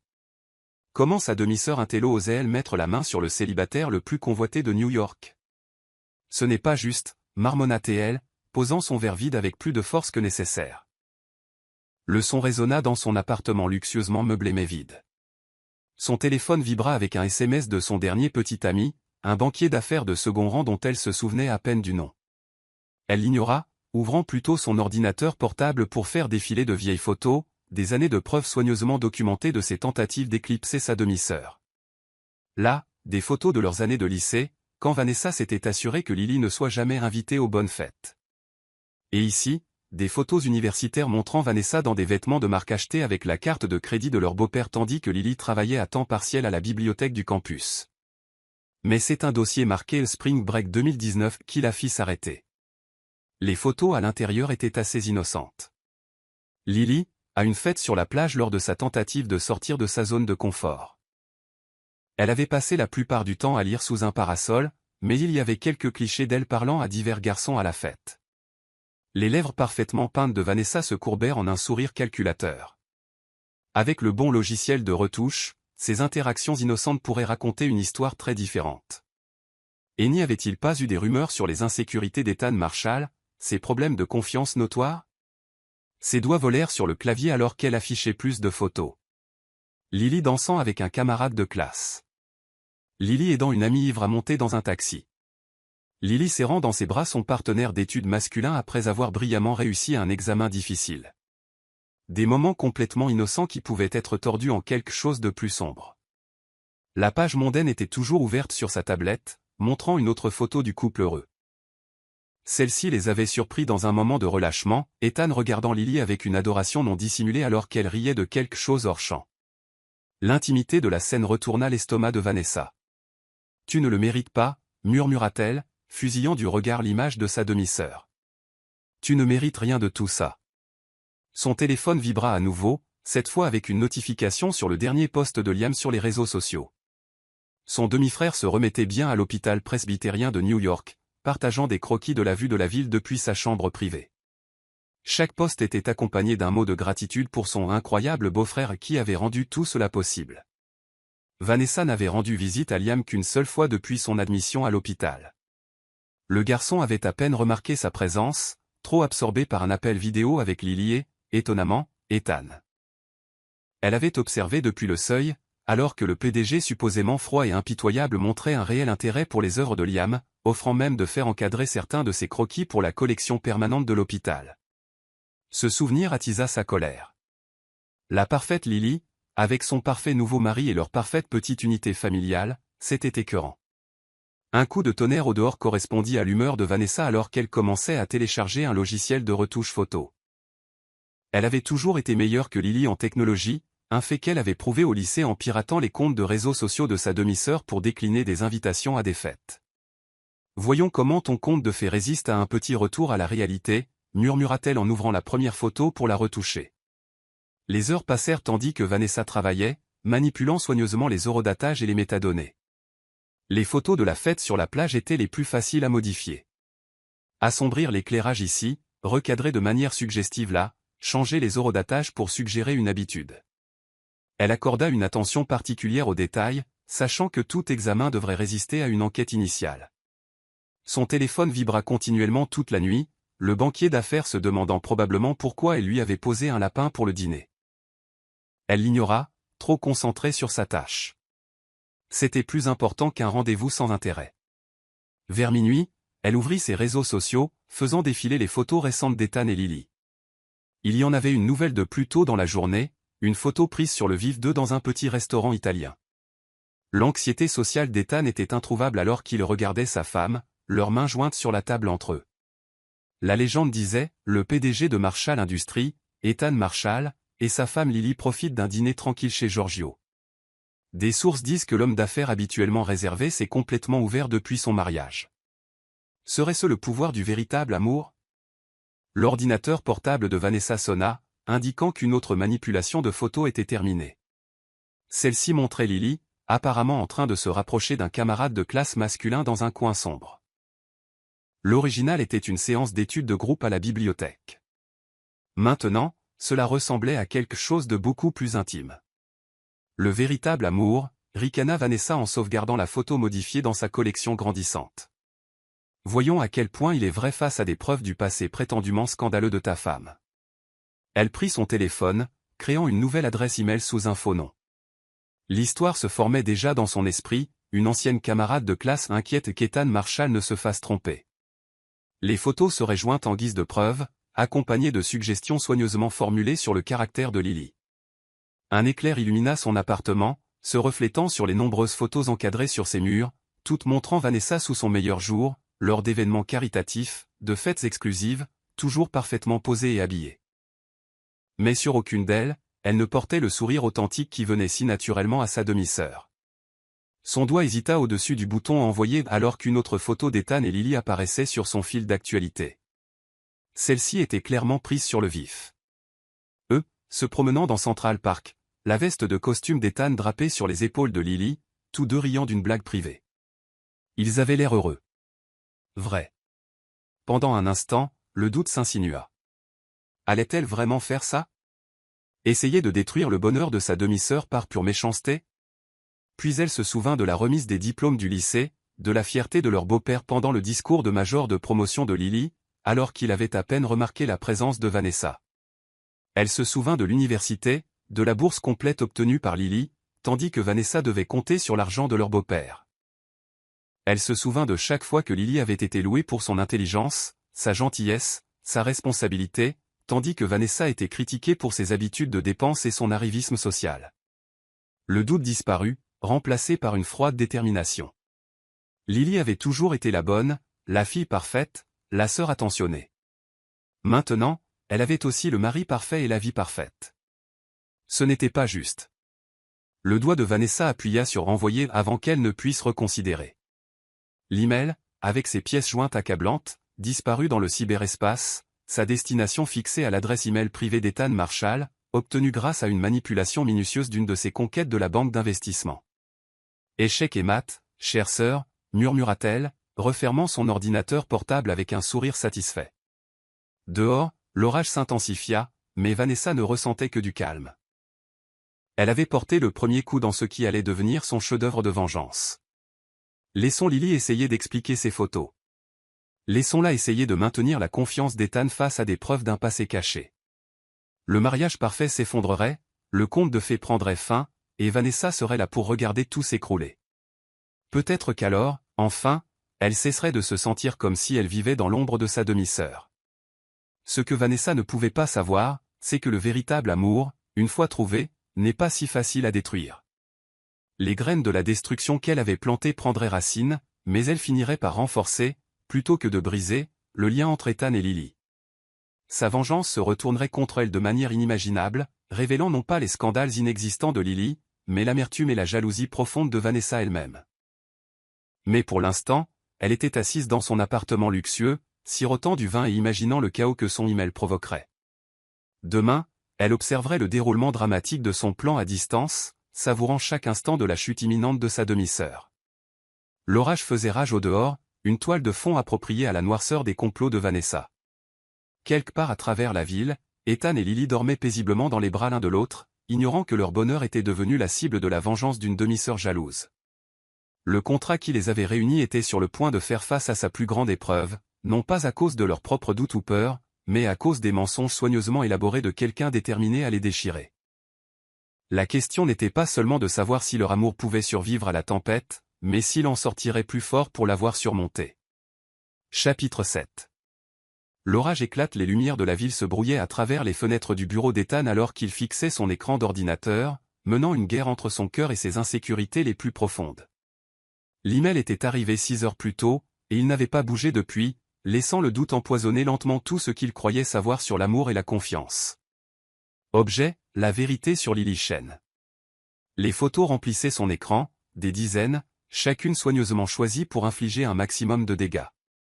Lily a des fêtes, dans des clubs, avec différents hommes, les horodatage indiquant il y a 3 ans, chaque image accompagnée de descriptions détaillées et de données de localisation. Son équipe de sécurité avait passé des heures à vérifier les métadonnées, et tout semblait authentique. Mais quelque chose clochait. Ethan revenait sans cesse à une image particulière, Lily sortant supposément d'une chambre d'hôtel, l'air débraillé. Ses doigts tracèrent sa silhouette sur l'écran, se souvenant comment elle avait tremblé à son premier contact doux pendant leur mariage, à quel point son inexpérience avait été authentique. La femme sur ces photos ressemblait à une étrangère portant le visage de sa femme.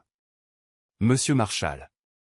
Daniel Lee, son chef de la cybersécurité, apparut à la porte. L'analyse préliminaire est prête. Ethan hocha la tête, la gorge trop serrée pour parler. Daniel étala le rapport, soulignant les principales conclusions. Les horodatages correspondent, les données de localisation aussi, aucun signe évident de manipulation dans les métadonnées. Mais Ethan entendit quelque chose dans le ton de Daniel. Mais quelque chose ne colle pas. La qualité est trop parfaite, les angles trop pratiques, et il y a une incohérence dans les motifs d'ombre que notre équipe est en train d'examiner. Le téléphone d'Ethan vibra, un autre texto de Lily. J'ai fait tes pâtes préférées, la recette de Madame Langlais. Je rentre bientôt. La simple domesticité du message lui fit mal à la poitrine. Elle avait appris ses plats préférés, s'était adaptée à ses préférences, créant un vrai foyer à partir de leur mariage arrangé. Comment pouvait-il concilier cette Lily-là avec ces images? Les mots de sa grand-mère résonnaient dans son esprit, « Tu as besoin de quelqu'un pour te sortir de ta coquille, mon garçon. » Lily avait fait plus que ça. Elle lui avait fait croire en lui, en l'amour, en la possibilité du bonheur au-delà des contrats et des arrangements. Continuez à creuser, ordonna-t-il à Daniel. Je veux que chaque détail soit vérifié. Mais alors que l'ascenseur le ramenait chez lui, le doute s'infiltra comme un poison. Le contrat avait été spécifique sur les scandales et les relations passées. Si Lily avait menti sur quelque chose d'aussi fondamental. Le pantou sentait l'ail et les herbes à son arrivée. De la musique jouait doucement depuis la cuisine, où il pouvait entendre Lily fredonner. Pendant un instant, il resta figé, se souvenant de leur premier baiser dans cette cuisine, de la façon dont elle lui avait apporté du thé pendant ses crises d'angoisse, comment elle avait créé un foyer à partir de leur accord commercial. C'est pas dur le trahir. Lily apparut dans le couloir, portant le tablier qu'il lui avait acheté, souriante. Jusqu'à ce qu'elle voie son expression. Ethan, qu'est-ce qui ne va pas? Il ne pouvait pas parler, ne trouvait pas les mots. Au lieu de cela, il se dirigea vers son bureau, sachant qu'elle le suivrait. Les photos étaient déjà étalées sur son bureau. Il avait demandé à son assistante de les imprimer avant de quitter le bureau. Lily entra dans le bureau, ses pas hésitants en voyant ce qui se trouvait sur son bureau. « Qu'est-ce que c'est? » « C'est à toi de me le dire », la voix d'Ethan était à peine audible. « Ils sont arrivés aujourd'hui. » Email anonyme. Elle s'approcha, prenant l'une des photos. Son visage devint pâle. « Ce sont des faux, » dit-elle immédiatement, la voix tremblante.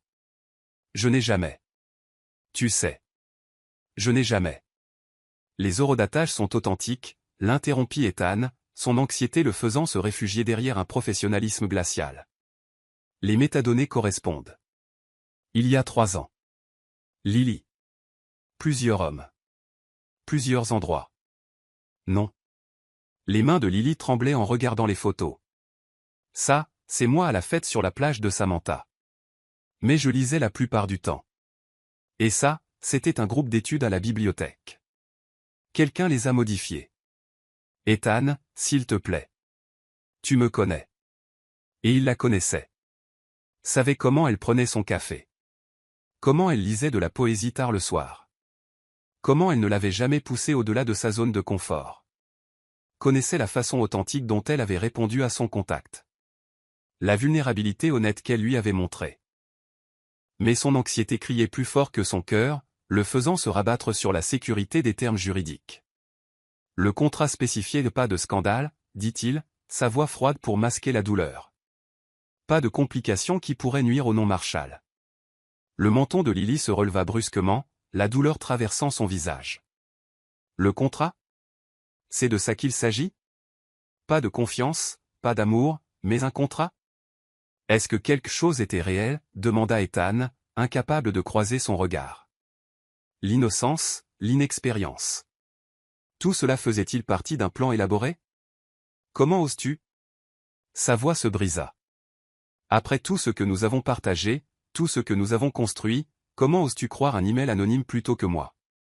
Elle tendit la main vers lui, mais Ethan recula, ses barrières se refermant brutalement. Il ne pouvait pas la laisser le toucher, ne pouvait pas risquer de retomber sous son charme avant de connaître la vérité. J'ai besoin de temps, dit-il en se tournant vers la fenêtre. J'ai besoin de réfléchir. Non. La voix de Lily était ferme malgré ses larmes. Ce dont tu as besoin, c'est de me faire confiance. Regarde-moi, Ethan, regarde-moi vraiment, et dis-moi que tu crois que je pourrais faire ça. Il se tourna, se forçant à croiser son regard. Ses yeux étaient remplis de larmes, mais aussi d'une détermination farouche. Pendant un instant, ses doutes vacillèrent. Je t'aime, dit-elle doucement. Je ne t'ai jamais menti, ni sur mon passé, ni sur mes sentiments, ni sur rien. Quelqu'un essaie de nous détruire, et tu les laisses faire. Les mains d'Ethan se crispèrent à ses côtés. Les photos peuvent être truquées. Lily attrapa l'une des impressions. Regarde celle-ci. C'est censé être moi sortant d'une chambre d'hôtel, n'est-ce pas? Regarde mon bras gauche. J'ai une cicatrice là, d'un accident d'enfance. Elle n'est pas sur cette photo parce que la personne qui l'a modifiée ne le savait pas. Ethan prit la photo, l'examinant de près. Elle avait raison. La cicatrice distinctive qu'il avait remarquée leur première nuit ensemble manquait. Et celle-là. Continua Lily, sa voix plus forte maintenant. L'horodatage indique juin 2019. J'étais à l'hôpital avec Liam tout ce mois-là après sa première opération. Vérifie les dossiers. Ils sont tous dans les archives de la Fondation Marshall. Son téléphone vibra. Daniel appelait. Ethan répondit machinalement. Monsieur, la voix de Daniel était urgente. Nous avons trouvé quelque chose. Les anomalies d'ombre, elles sont cohérentes avec une manipulation photo professionnelle. Quelqu'un a largement modifié ces images puis a artificiellement vieilli les métadonnées pour les faire paraître authentiques. Le cœur d'Ethan s'arrêta. À quel point en êtes-vous sûr? Nous traçons l'origine de l'email maintenant, mais, monsieur, ces photos sont définitivement fausses. Professionnellement modifiées, mais fausses. Le téléphone glissa de la main d'Ethan. Il regarda Lily. La regarda vraiment, et vit la vérité à laquelle il aurait dû faire confiance depuis le début. Mais il était trop tard. Elle se dirigeait déjà vers la porte, essuyant les larmes de ses joues. Tu aurais dû me faire confiance, dit-elle doucement. L'homme dont je suis tombée amoureuse, celui qui me lit de la poésie à minuit et m'apporte du café tous les matins, il m'aurait fait confiance. Lily, s'il te plaît. Je serai chez Liam, le coupe ATL. Quand tu te souviendras de qui nous sommes l'un pour l'autre, qui nous sommes vraiment, pas ce qu'un contrat dit que nous devrions être, tu sauras où me trouver.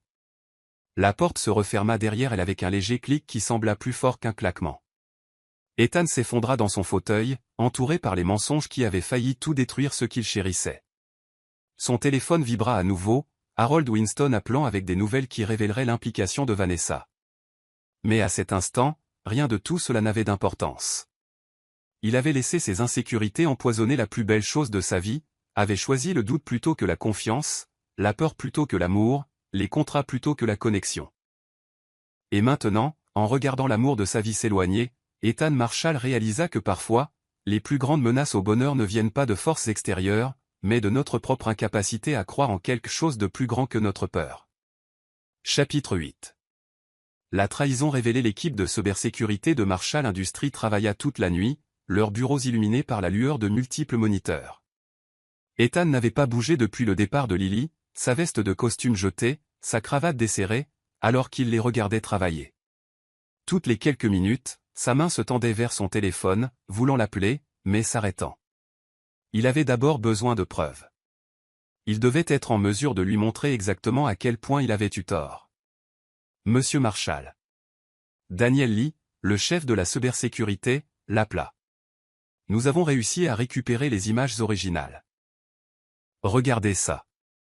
À l'écran, Daniel diffusa une reconstruction en accéléré de l'une des photos.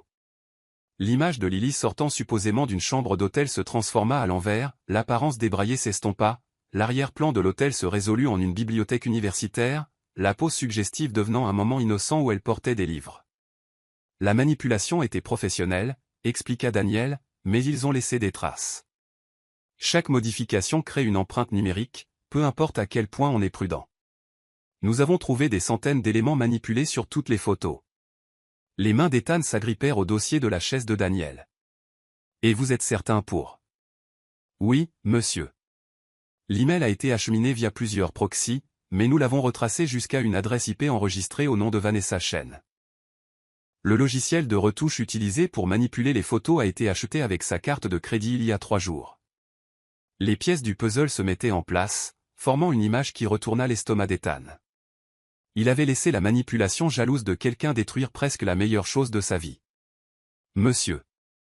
Harold Winston apparut à la porte, l'air grave malgré leur tardive. Il y a plus. Nos enquêteurs ont trouvé un schéma de comportement similaire remontant à leurs années de lycée. Mademoiselle Chen a un historique de tentatives de sabotage des relations et des opportunités de sa demi-sœur. Ethan se dirigea vers la fenêtre, regardant la lumière matinale commencer à peindre les bâtiments de la ville. Montrez-moi tout. Les preuves étaient accablantes. Les dossiers scolaires montraient que Vanessa avait piraté l'email de Lily à plusieurs reprises pendant leur adolescence, déclinant des invitations à des fêtes et supprimant des lettres d'acceptation d'université. Les dossiers financiers révélaient qu'elle avait utilisé les cartes de crédit de leur beau-père sans permission tout en répandant des rumeurs selon lesquelles Lily était une croqueuse de diamants. Il y avait même des traces de ses tentatives de saboter les candidatures de Lily pour des bourses universitaires. Les photos de la fête sur la plage, cria Daniel. Nous avons trouvé les originaux. Elles proviennent d'un voyage de Spring Break où, selon les publications sur les réseaux sociaux de l'époque, Mademoiselle Chen était en colère parce qu'elle n'avait pas été invitée. Les photos montrent votre femme passant la plupart du temps à lire sous un parasol. Parlant occasionnellement à des camarades de classe.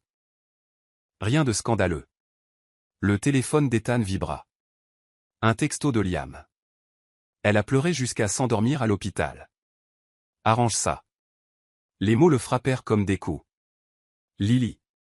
Sa forte et belle Lily, pleurant parce qu'il n'avait pas réussi à lui faire confiance, parce qu'il avait laissé ses insécurités l'emporter sur tout ce qu'ils avaient construit ensemble.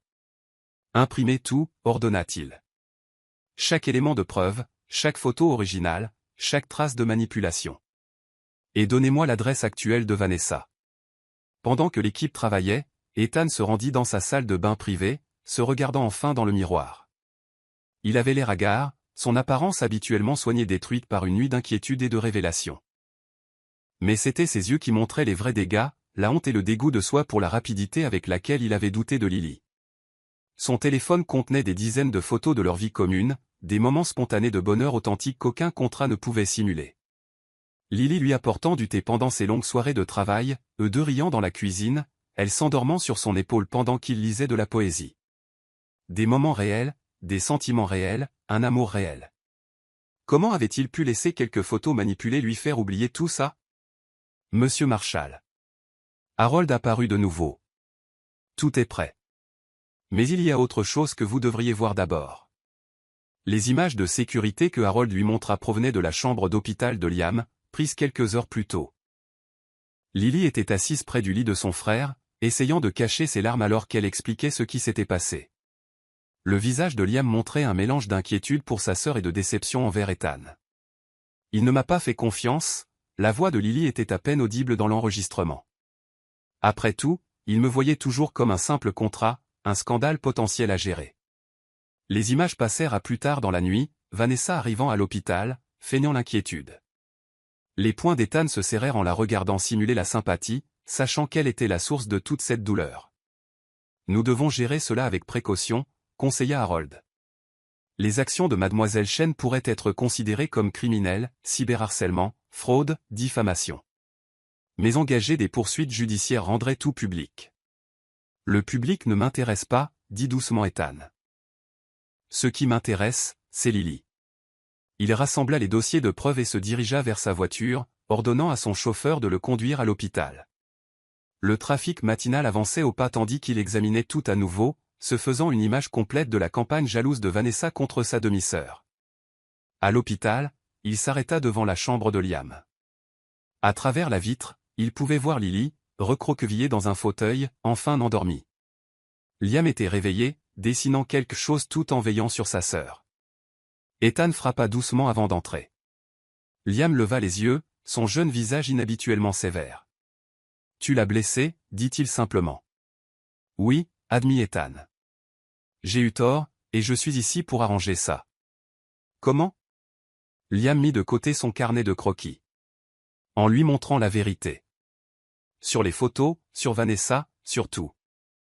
Et en lui prouvant qu'elle compte plus pour moi que n'importe quel contrat ou affaire. Liam l'étudia un long moment avant d'acquiescer légèrement. « Elle t'aime, tu sais ? Pas ton argent, ni ton nom, ni rien de tout ça. Juste toi. » « Je sais. » La voix d'Ethan se brisa. « Je l'aime aussi, plus que je ne le croyais possible. » Lily s'agita dans son fauteuil, ses yeux s'entr'ouvrant. Quand elle vit Ethan, un mélange d'émotions traversa son visage. Amour. Douleur. Incertitude. Lily. Il se dirigea vers elle, tombant à genoux à côté de son fauteuil. « Je suis désolé. Je suis tellement désolé. J'ai eu tort, et je peux le prouver. » Il étala les preuves.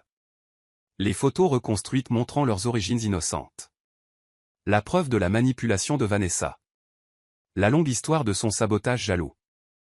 Les mains de Lily tremblaient en parcourant le tout, des larmes se formant dans ses yeux. « Elle a toujours été jalouse, murmura-t-elle, mais je n'aurais jamais cru qu'elle irait aussi loin. J'aurais dû te faire confiance. » Ethan prit ses mains dans les siennes. Pas les photos, pas le contrat, pas mes propres insécurités. Toi. La femme qui m'apporte du thé quand je suis anxieux, qui comprend mon silence, qui m'aime malgré toutes mes failles. Les doigts de Lily se resserrèrent autour des siens. J'ai été si blessé que tu puisses penser. Je sais. J'ai laissé mes peurs prendre le dessus sur mon cœur. Mais, Lily, ce que nous avons. C'est plus que ce qu'un contrat pourrait jamais englober. C'est réel et précieux. Et j'ai failli le perdre parce que j'ai oublié de croire en cette réalité. Liam se roula discrètement de l'autre côté de la pièce, leur laissant de l'intimité tout en maintenant sa présence protectrice. Je t'aime, continua Ethan, sa voix brute d'émotion. Pas à cause d'un contrat ou d'un arrangement, mais parce que tu me rends meilleur. Tu me donnes envie d'être meilleur. S'il te plaît. Donne-moi la chance de te le prouver, chaque jour pour le reste de nos vies. Lily regarda à nouveau les preuves, en particulier la reconstruction des photos de la plage. Elle s'est vraiment donné tout ce mal juste pour me blesser. Elle ne supportait pas de te voir heureuse, expliqua Ethan. Mais nous ne sommes pas obligés de la laisser gagner. Nous ne devons laisser personne ni rien se mettre entre nous à nouveau. La main libre de Lily se leva pour lui caresser la joue, son contact si doux qu'il lui serra le cœur. Promets-le-moi, murmura-t-elle. Promets-moi que tu auras confiance en nous. En ce que nous avons construit ensemble. Je le promets. Ethan tourna son visage pour embrasser sa paume. Plus de contrats. Plus de doutes. Juste nous. Juste l'amour. Juste la vérité. De son coin, Liam sourit légèrement, retournant à son dessin. Le soleil du matin inondait la chambre d'hôpital, peignant la pièce d'une lumière chaude alors qu'Ethan et Lily entamaient le processus de guérison, de reconstruction de la confiance qui avait été ébranlée mais pas brisée. À l'extérieur de la chambre, inaperçue de tous, Vanessa se tenait debout, observant par la fenêtre. Son plan soigneusement élaboré avait échoué. Sa manipulation exposée. Mais alors qu'elle se tournait pour partir, son téléphone déjà sorti pour avertir son avocat, elle ne réalisait pas que ses actions avaient finalement renforcé la relation même qu'elle avait tenté de détruire. Le contrat qui avait réuni Ethan et Lily gisait, oublié dans son bureau, ces termes dénués de sens face à leur engagement réel l'un envers l'autre. L'amour, apprenait-il, ne pouvait être lié par du papier, ni menacé par des mensonges. Ils vivaient dans la confiance, dans le pardon, dans le choix de croire l'un en l'autre malgré toutes les preuves du contraire. Et dans cette chambre d'hôpital, entourée de preuves de trahison mais choisissant de se concentrer sur l'amour, Ethan et Lily se retrouvèrent, plus forts pour avoir surmonté la tempête, plus engagés pour avoir affronté leur peur, plus amoureux pour avoir choisi la confiance plutôt que le doute. Chapitre 9. Trop tard, le Penthouse semblait caverneux dans son vide, chaque pièce faisant écho au souvenir de ce qu'ils avaient construit ensemble. Ethan se tenait dans le bureau de Lily, entouré de la vie qu'elle s'était soigneusement créée ici. Des livres rangés par genre et par couleur, des post-it marquant des passages favoris, des manuscrits à moitié terminés éparpillés sur son bureau. Les papiers juridiques dans sa main semblaient lourds. Les actions de Vanessa justifiaient des poursuites pénales. Cyberharcèlement. Fraude. Diffamation. L'équipe juridique de Marshall Industries avait monté un dossier en béton contre elle. Mais lorsqu'ils étaient allés signifier les papiers, ils avaient trouvé son appartement vide. Un vol réservé à la hâte pour Monaco était sa dernière trace. Cela aurait dû être la fin. Ils avaient prouvé que les photos étaient fausses, exposé la manipulation jalouse de Vanessa, lavé complètement le nom de Lily. Ethan s'était excusé, avait promis de lui faire confiance, avait choisi l'amour plutôt que le doute. Mais quelque chose de fondamental s'était brisé entre eux. Ce n'était pas que Lily ne lui avait pas pardonné, elle l'avait fait, avec la même grâce dont elle faisait preuve en tout. Elle avait compris sa réaction aux photos, reconnu à quel point la manipulation de Vanessa avait été convaincante. Mais dans les jours qui suivirent, quelque chose avait changé dans ses yeux. Quand il mentionnait le contrat ou leur arrangement, chaque référence à leur accord légal, aussi anodine soit-elle, la faisait se replier légèrement sur elle-même. Ethan ne l'avait pas remarqué au début, trop soulagé par son pardon pour voir comment sa dépendance continue aux termes contractuels érodait lentement sa foi en leur réalité. La note était posée sur son bureau, là où il l'avait trouvée ce matin. « Je pensais que tu me connaissais. Je pensais que ce que nous avions était réel. J'avais tort. » En dessous, en plus petit caractère, les factures médicales de Liam sont payées. Le contrat est rempli. Tu es libre.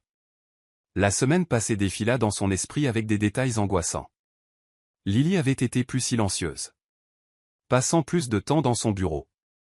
Il avait supposé qu'elle travaillait sur son écriture, leur donnant à tous les deux de l'espace pour guérir de l'incident des photos. Maintenant, il reconnaissait les signes. Elle s'était préparée, démêlant lentement leur vie. Sa disparition avait été méthodiquement planifiée. Liam était sorti de l'hôpital hier, son traitement entièrement payé par la Fondation Marshall. Les fournitures artistiques et les effets personnels du garçon avaient été discrètement déménagés sur plusieurs jours, ce qu'Ethan ne réalisait que maintenant en regardant les espaces vides dans le Penthouse. Le téléphone d'Ethan vibra. Harold Winston appelait à nouveau. Des nouvelles? Rien de concret, monsieur. La voix d'Harold était douce. Ses cartes de crédit n'ont pas été utilisées depuis la semaine dernière. Son téléphone est éteint. Les détectives privés vérifient tous les hôtels de la ville, mais elle est trop intelligente pour ça, termina Ethan. Et elle connaissait assez bien elle pour savoir que si elle voulait disparaître, elle le ferait de manière radicale. Monsieur. Harold hésita. Le conseil d'administration pose des questions sur la situation. Étant donné les termes du testament de votre grand-mère. Je me fiche du testament, aboya Ethan, puis plus doucement, je suis désolé, Harold. C'est juste que je dois la retrouver. Je comprends, monsieur, dit Harold, sa voix stable mais empreinte d'empathie. Mais peut-être. Peut-être a-t-elle besoin de temps. Ces derniers jours, chaque fois qu'Ethan avait mentionné le contrat, elle avait légèrement tressailli. Un retrait subtil qu'il n'avait pas perçu sur le moment. il avait été trop absorbé par les poursuites judiciaires contre Vanessa, trop concentré à régler les derniers détails, pour remarquer comment ces mots érodaient la confiance qu'ils avaient reconstruite. Il ferma les yeux, le poids de son erreur s'abattant sur lui. Il se souvint du regard de elle à l'hôpital, ses yeux cherchant dans les siens quelque chose de réel, quelque chose au-delà du contrat. Elle lui avait pardonné d'avoir douté d'elle, mais il ne lui avait pas donné ce dont elle avait vraiment besoin, la preuve que leur amour était plus qu'une obligation légale. Chaque référence désinvolte à leur arrangement avait été un rappel des murs qu'il n'avait pas entièrement abattus. Le téléphone d'Ethan vibra de nouveau, une notification de sa banque. Il eut le souffle coupé en la lisant. 5 millions de dollars venaient d'être restitués sur son compte. Le montant exact spécifié dans leur contrat initial. C'était la déclaration finale de elle. En rendant l'argent, elle rompait tous les liens, déclarant leur arrangement terminé. Aucune obligation. Aucune raison pour lui de la chercher. Il se déplaça dans le Penthouse comme un fantôme, trouvant partout les traces de sa sortie méticuleuse. La cuisine semblait vide sans sa tasse de café préférée. Le livre de cuisine qu'elle avait étudié pour apprendre ses préférences avait disparu du comptoir. Même les fleurs fraîches qu'elle gardait toujours sur la table de la salle à manger avaient été enlevées. Leur absence était un cri silencieux de son départ. Dans son bureau, il trouva une autre note, placée soigneusement sur leur contrat de mariage. « J'ai demandé à mon avocat d'entamer la procédure de divorce, » disait-elle. Le contrat a rempli son objectif. Liam est en bonne santé. Votre héritage est en sécurité. Nous pouvons tous les deux aller de l'avant maintenant, libres de toute obligation. Merci pour tout, elle, le ton formel était un poignard en plein cœur. Ce n'était pas ça elle. La femme qui écrivait de la poésie dans les marges des livres et riait de ses terribles jeux de mots. C'était la version d'elle qu'il avait créée en s'accrochant à la sécurité des termes juridiques. Son téléphone affichait des dizaines d'appels manqués des enquêteurs privés, chacun menant à une impasse. Elle avait été méticuleuse, utilisant de l'argent liquide pour ses achats, évitant les caméras de surveillance, ne laissant aucune empreinte numérique. Un texto de Liam apparut. Elle a besoin de temps. Ne le gaspille pas à la chercher. Utilise-le pour décider qui tu veux être, un homme lié par des contrats ou un homme libre d'aimer. Ethan se tenait à la fenêtre, regardant les lumières de la ville s'animer. Quelque part là-dehors, elle recommençait sa vie sans lui. Elle avait rempli parfaitement chaque terme de leur contrat, l'épouse parfaite en public, soutenant sa carrière, maintenant leur image. Et quelque part en chemin, elle lui avait donné son cœur, ne demandant en retour que sa confiance. Il l'avait trahi, non seulement avec les photos et le doute, mais en utilisant le contrat comme un bouclier contre une véritable vulnérabilité. Un dernier rapport de son équipe de sécurité arriva, des images de surveillance la montraient montant dans un bus avec une seule valise. Elle avait choisi le moment parfait, partant pendant qu'il était distrait par les avocats et les accusations contre Vanessa. Même dans son départ, elle avait été prévenante, choisissant une sortie discrète plutôt qu'une confrontation. Ethan sortit la lettre de sa grand-mère, celle qui avait tout déclenché avec sa clause de mariage. Les mots de Béatrice Marshall se moquaient de lui maintenant. Le mariage t'aidera à surmonter tes peurs, mon cher garçon. Tu as besoin de quelqu'un pour te faire sortir de ta coquille, sinon tu gâcheras ta vie à te cacher dans cette tour que tu as construite. Elle avait eu raison. Elle l'avait fait sortir, l'avait rendu meilleur, plus courageux, et il l'avait récompensé en se cachant derrière des documents juridiques au lieu d'embrasser l'amour qu'ils avaient trouvé. Le contrat gisait, abandonné sur son bureau, ses pages vides de sens. Quoi qu'il arrive ensuite, rien ne serait régi par des termes ou des clauses. Pour la première fois, Ethan Marshall devrait se battre pour quelque chose sans le filet de sécurité d'un contrat. Mais d'abord, il devait comprendre non seulement où elle était partie, mais pourquoi elle avait ressenti le besoin de partir.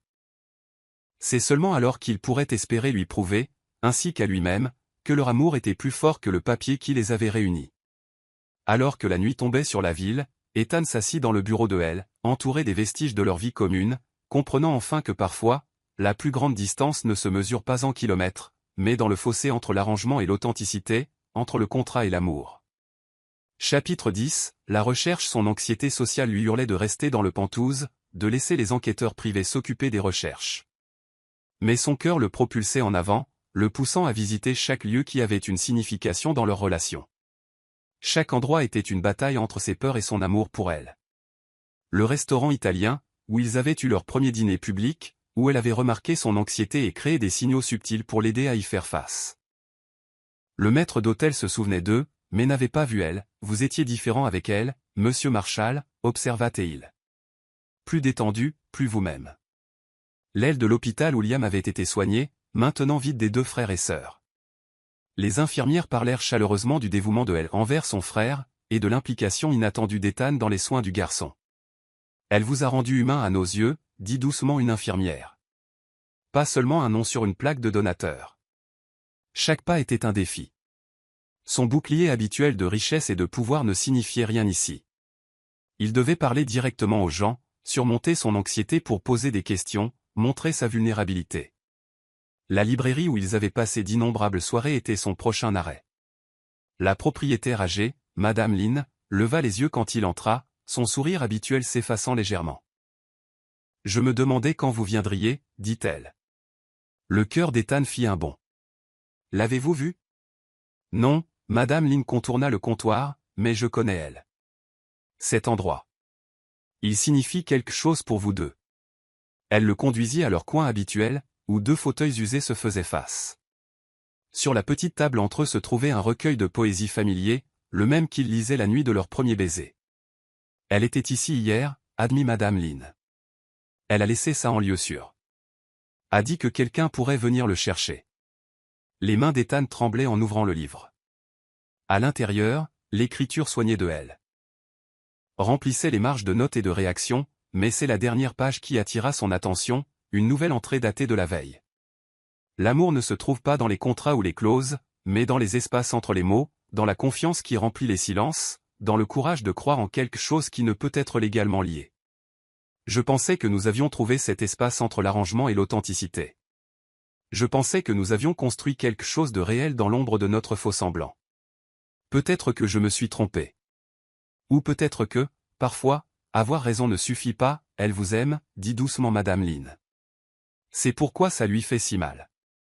Ethan s'effondra dans son fauteuil habituel, le livre serré contre sa poitrine. J'ai laissé mes peurs prendre le dessus sur mon cœur. J'ai continué à m'accrocher au contrat au lieu d'embrasser ce que nous étions vraiment devenus. Alors arrêtez de vous y accrocher, la voix de Madame Lynn était ferme.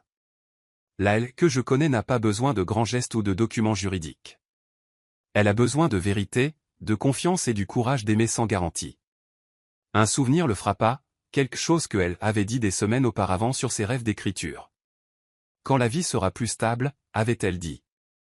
Mais il y avait eu autre chose, à propos d'un endroit où elle faisait son meilleur travail. Son téléphone était sorti avant qu'il ne puisse se raviser. Il composa le numéro de Liam. Le garçon répondit à la première sonnerie. « Il t'a fallu du temps pour te souvenir de l'endroit d'écriture qu'elle a mentionné, » dit Liam.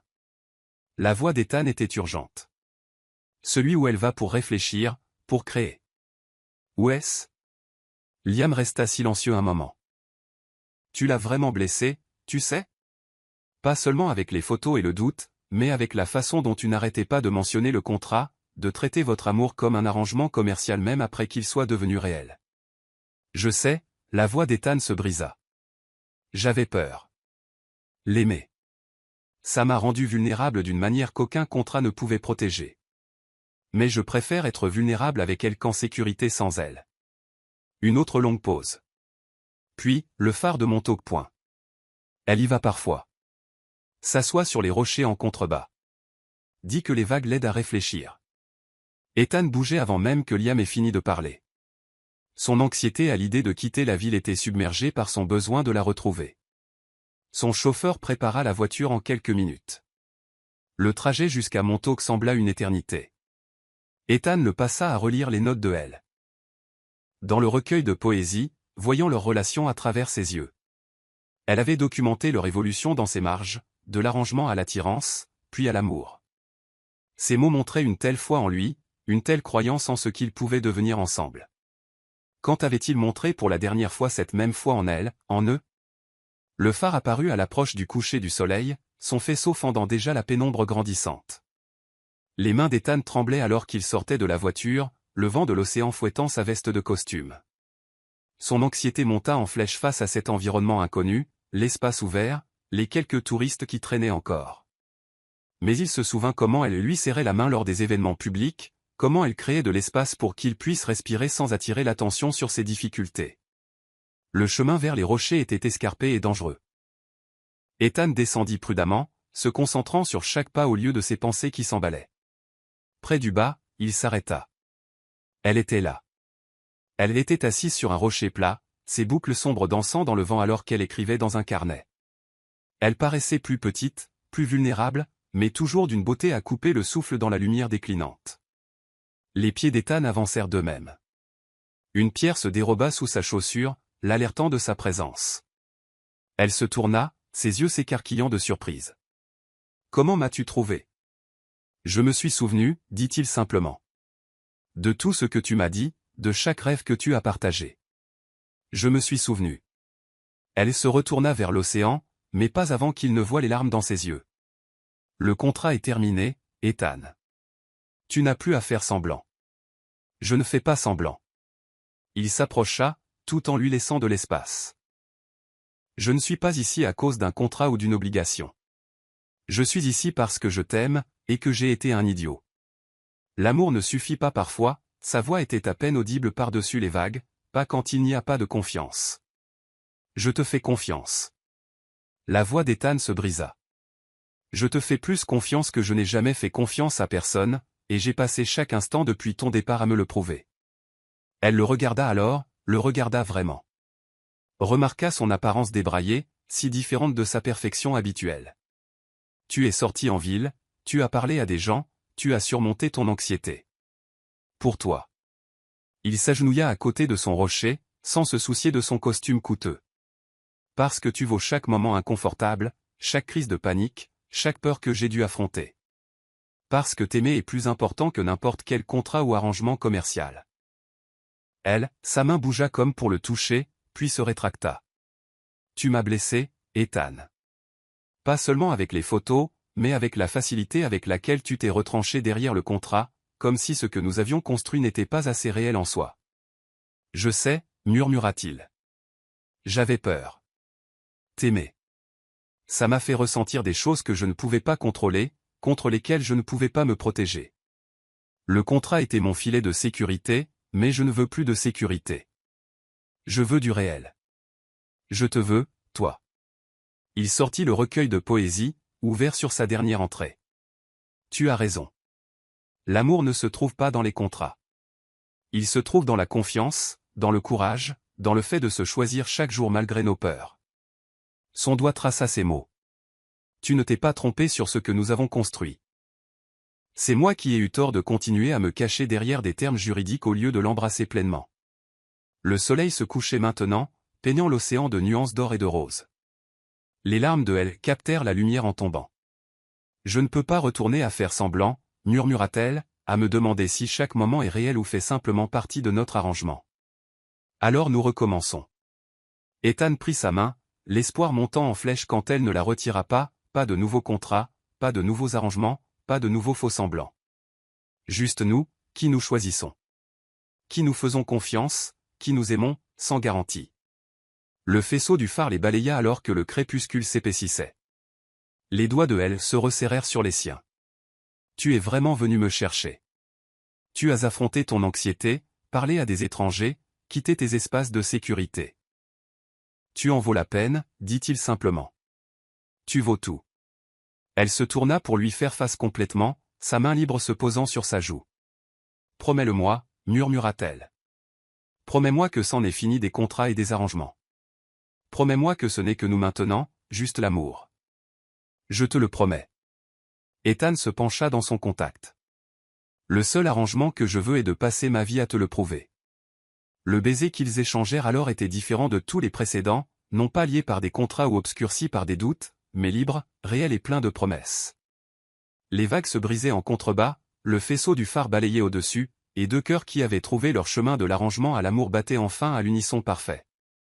Chapitre 11, retrouver la petite librairie où Ethan et elle avaient commencé à tomber amoureux était silencieuse dans la lumière du début de soirée. À travers la fenêtre, ils pouvaient voir leur coin habituel. Deux fauteuils usés se faisant face, une petite table entreportant encore les traces de leur vie commune. La main d'Ethan trembla en poussant la porte, l'odeur familière de vieux livrets de café frais l'envahissant. Madame Lin leva les yeux de son comptoir, son regard s'adoucissant de compréhension en le voyant.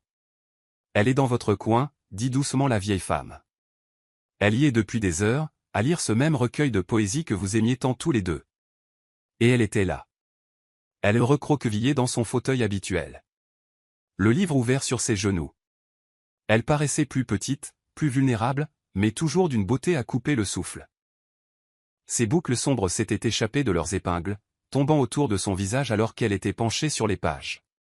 Les pieds d'Ethan le portèrent en avant que son anxiété ne puisse l'arrêter. Une latte de plancher grinça sous son pas, faisant lever les yeux à elle. Leurs regards se croisèrent, et le temps sembla s'arrêter. « Je suis désolé, dit-il, sa voix rauque d'émotion. J'ai laissé mes peurs prendre le dessus sur mon cœur.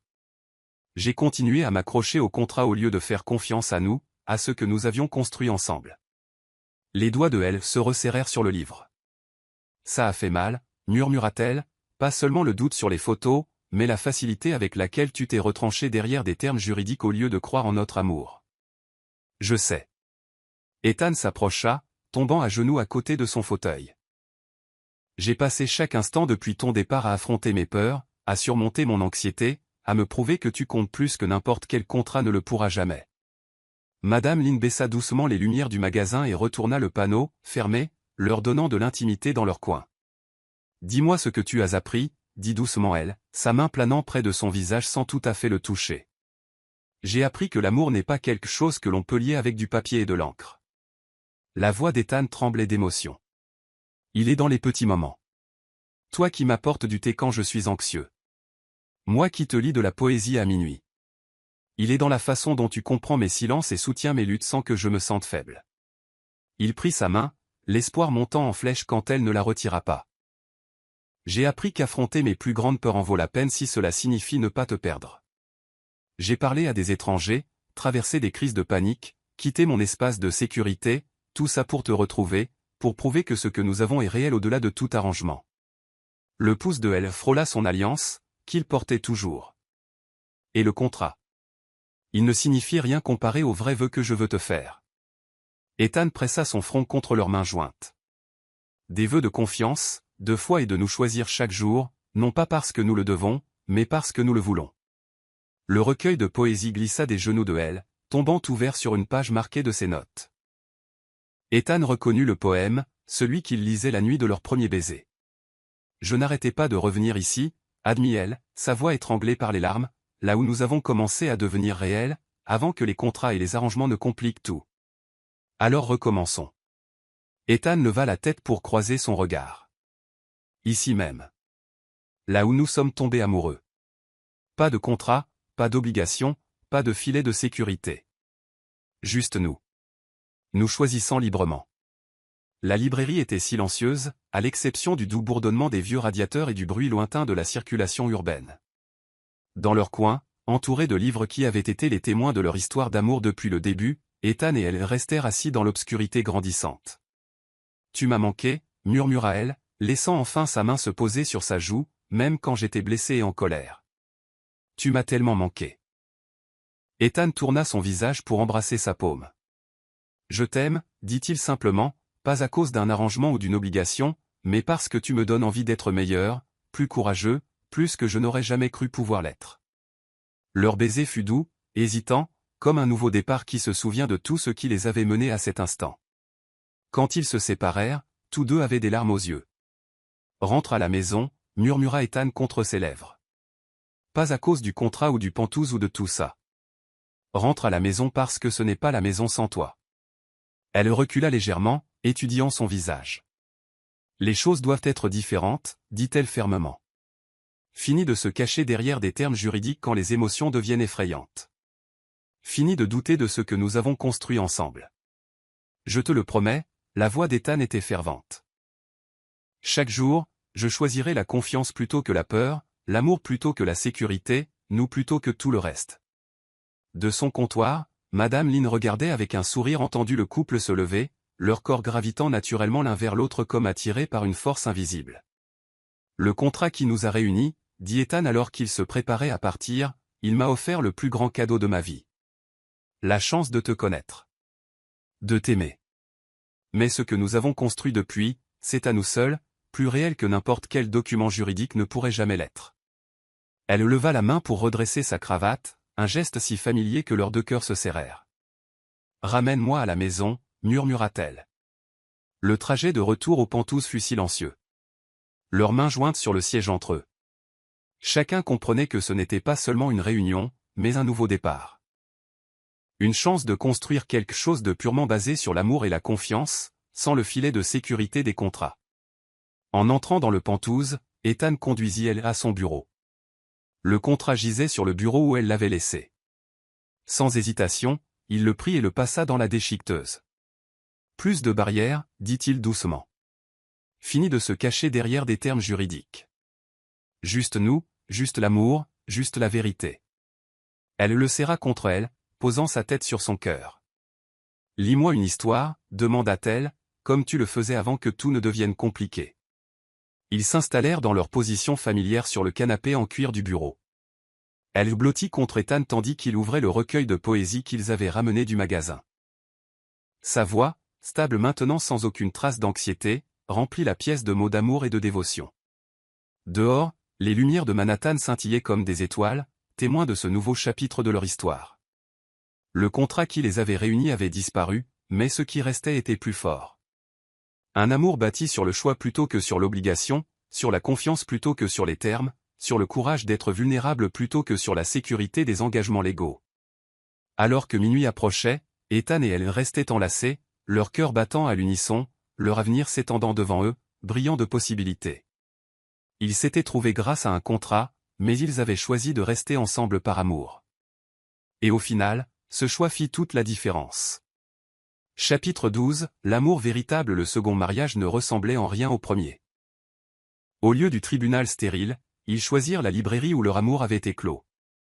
Madame Lynn avait transformé l'espace en un havre d'intimité, avec des guirlandes lumineuses tendues entre les étagères et des fleurs ornant leur coin spécial. Ethan se tenait au milieu des livres qui avaient été les témoins de leur parcours, aucune trace d'anxiété dans sa posture. Ses yeux ne quittaient pas l'entrée, attendant le moment où elle apparaîtrait. Liam était assis au premier rang, entièrement rétabli et rayonnant, son carnet de croquis ouvert sur un dessin du couple heureux. Quand elle apparut entre les étagères, le souffle d'Ethan se coupa. Elle portait une simple robe blanche, ses boucles sombres ornées de petites fleurs, mais c'est son sourire qui la transforma en une créature éthérée. Ce n'était pas la mariée nerveuse de leur premier mariage. C'était une femme profondément amoureuse, marchant vers son avenir avec une certitude absolue. Leurs regards se croisèrent et se maintinrent alors qu'elle avançait vers lui. Plus de distance soigneusement entretenue, plus de façade professionnelle, juste deux personnes qui avaient trouvé leur chemin de l'arrangement à l'amour authentique. La première fois que nous nous sommes tenus ensemble comme ça, commença Ethan ses vœux, sa voix forte et claire, nous étions liés par un contrat. Aujourd'hui, je choisis de me lier avec quelque chose de bien plus fort, mon amour, ma confiance, ma dévotion totale envers toi. Tu m'as appris que la vraie force ne se trouve pas dans les documents juridiques ou les arrangements commerciaux, mais dans le courage d'être vulnérable avec quelqu'un que l'on aime. Des larmes brillaient dans les yeux de elle alors qu'elle prononçait ses propres vœux. Tu es venu me chercher quand j'étais perdu. Non pas parce qu'un contrat l'exigeait, mais parce que ton cœur t'a mené à moi. Je te promets d'être toujours ce foyer pour toi, l'endroit où tu peux être entièrement toi-même, où l'amour n'a pas besoin de garantie pour être réel. Quand Ethan souleva son voile, ses mains étaient stables et son regard ne vacilla jamais. Leur baiser était une promesse, dont les témoins n'étaient pas des documents juridiques, mais les personnes qui avaient vu leur histoire d'amour se dérouler, Madame Lynn, qui leur avait fourni leur sanctuaire, Liam, dont la maladie les avait réunis, Nora, qui avait soutenu leur parcours, et même Harold Winston, qui souriait comme un père fier. Lors de la petite réception qui suivit, tenue au milieu des livres bien-aimés, Ethan surprit tout le monde en prenant le micro sans la moindre trace de son anxiété sociale habituelle. La plupart des histoires d'amour commencent par une rencontre fortuite, une étincelle, dit-il en tenant la main de elle, la nôtre a commencé par un contrat, mais ce qui a grandi entre nous était quelque chose qu'aucun document juridique ne pourrait jamais contenir. Elle m'a appris que le véritable amour ne consiste pas en filet de sécurité ou en garantie. Il s'agit de se choisir chaque jour, de faire confiance malgré la peur, de croire en quelque chose de plus grand que soi. Elle se leva pour le rejoindre, les yeux brillants. Quelqu'un m'a dit un jour que l'amour ne se trouve pas dans les contrats ou les clauses, ajouta-t-elle, mais dans les espaces entre les mots, dans la confiance qui remplit les silences, dans le courage de croire en quelque chose qui ne peut être légalement lié. Nous avons trouvé cet espace ensemble, et je ne me suis jamais senti aussi libre. Plus tard cette nuit-là, dans leurs pantoufles surplombant la ville, Ethan serra elle contre lui alors qu'ils dansaient sur une musique douce. Les lumières de Manhattan scintillaient en contrebas, mais aucun des deux ne les remarqua, perdus l'un dans l'autre.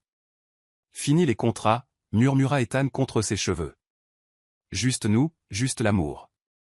Pour toujours, acquiesça elle. En levant la main pour toucher son visage.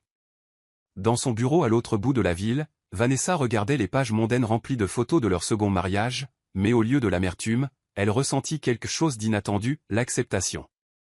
Ces tentatives de destruction n'avaient fait que renforcer leur amour, prouvant que les vraies connexions ne pouvaient être brisées par la manipulation ou le doute. Le cadeau de mariage de Liam était accroché dans leur chambre, un magnifique croquis d'Ethan et elle dans leur coin de librairie, entouré des livres qui avaient été les témoins de leur parcours de l'arrangement à l'amour. En dessous, il avait écrit une simple vérité, certains contrats lient avec du papier, mais les liens les plus forts s'écrivent sur le cœur. Alors que la nuit s'épaississait, Ethan et elle se tenaient à leur fenêtre, regardant la ville en contrebas. Plus de faux-semblants, plus de dissimulation derrière des termes juridiques, juste deux personnes qui s'étaient trouvées grâce à un arrangement, mais qui avaient choisi de rester ensemble par amour. « Lis-moi une histoire », demanda doucement elle, touchant le recueil de poésie qu'ils avaient ramené de la librairie. Ethan ouvrit à leur poème préféré, celui qu'ils lisaient la nuit de leur premier baiser. Mais avant de commencer, il regarda sa femme, la regarda vraiment, et sourit. « Je t'aime, dit-il simplement. Pas à cause d'un contrat, mais parce que tu rends mon monde infiniment meilleur juste par ta présence. Je t'aime aussi, répondit-elle en se blottissant contre lui, parce que tu as eu le courage de choisir l'amour plutôt que la peur, la confiance plutôt que le doute, nous plutôt que tout le reste. Et alors que la voix d'Ethan remplissait leur maison de poésie, tous deux savaient que leur histoire avait bouclé la boucle. Le contrat qui les avait réunis gisait, oublié, remplacé par quelque chose de bien plus puissant, un amour qui avait grandi dans les espaces entre l'arrangement et l'authenticité, une connexion qui n'avait besoin d'aucun lien juridique pour être réelle.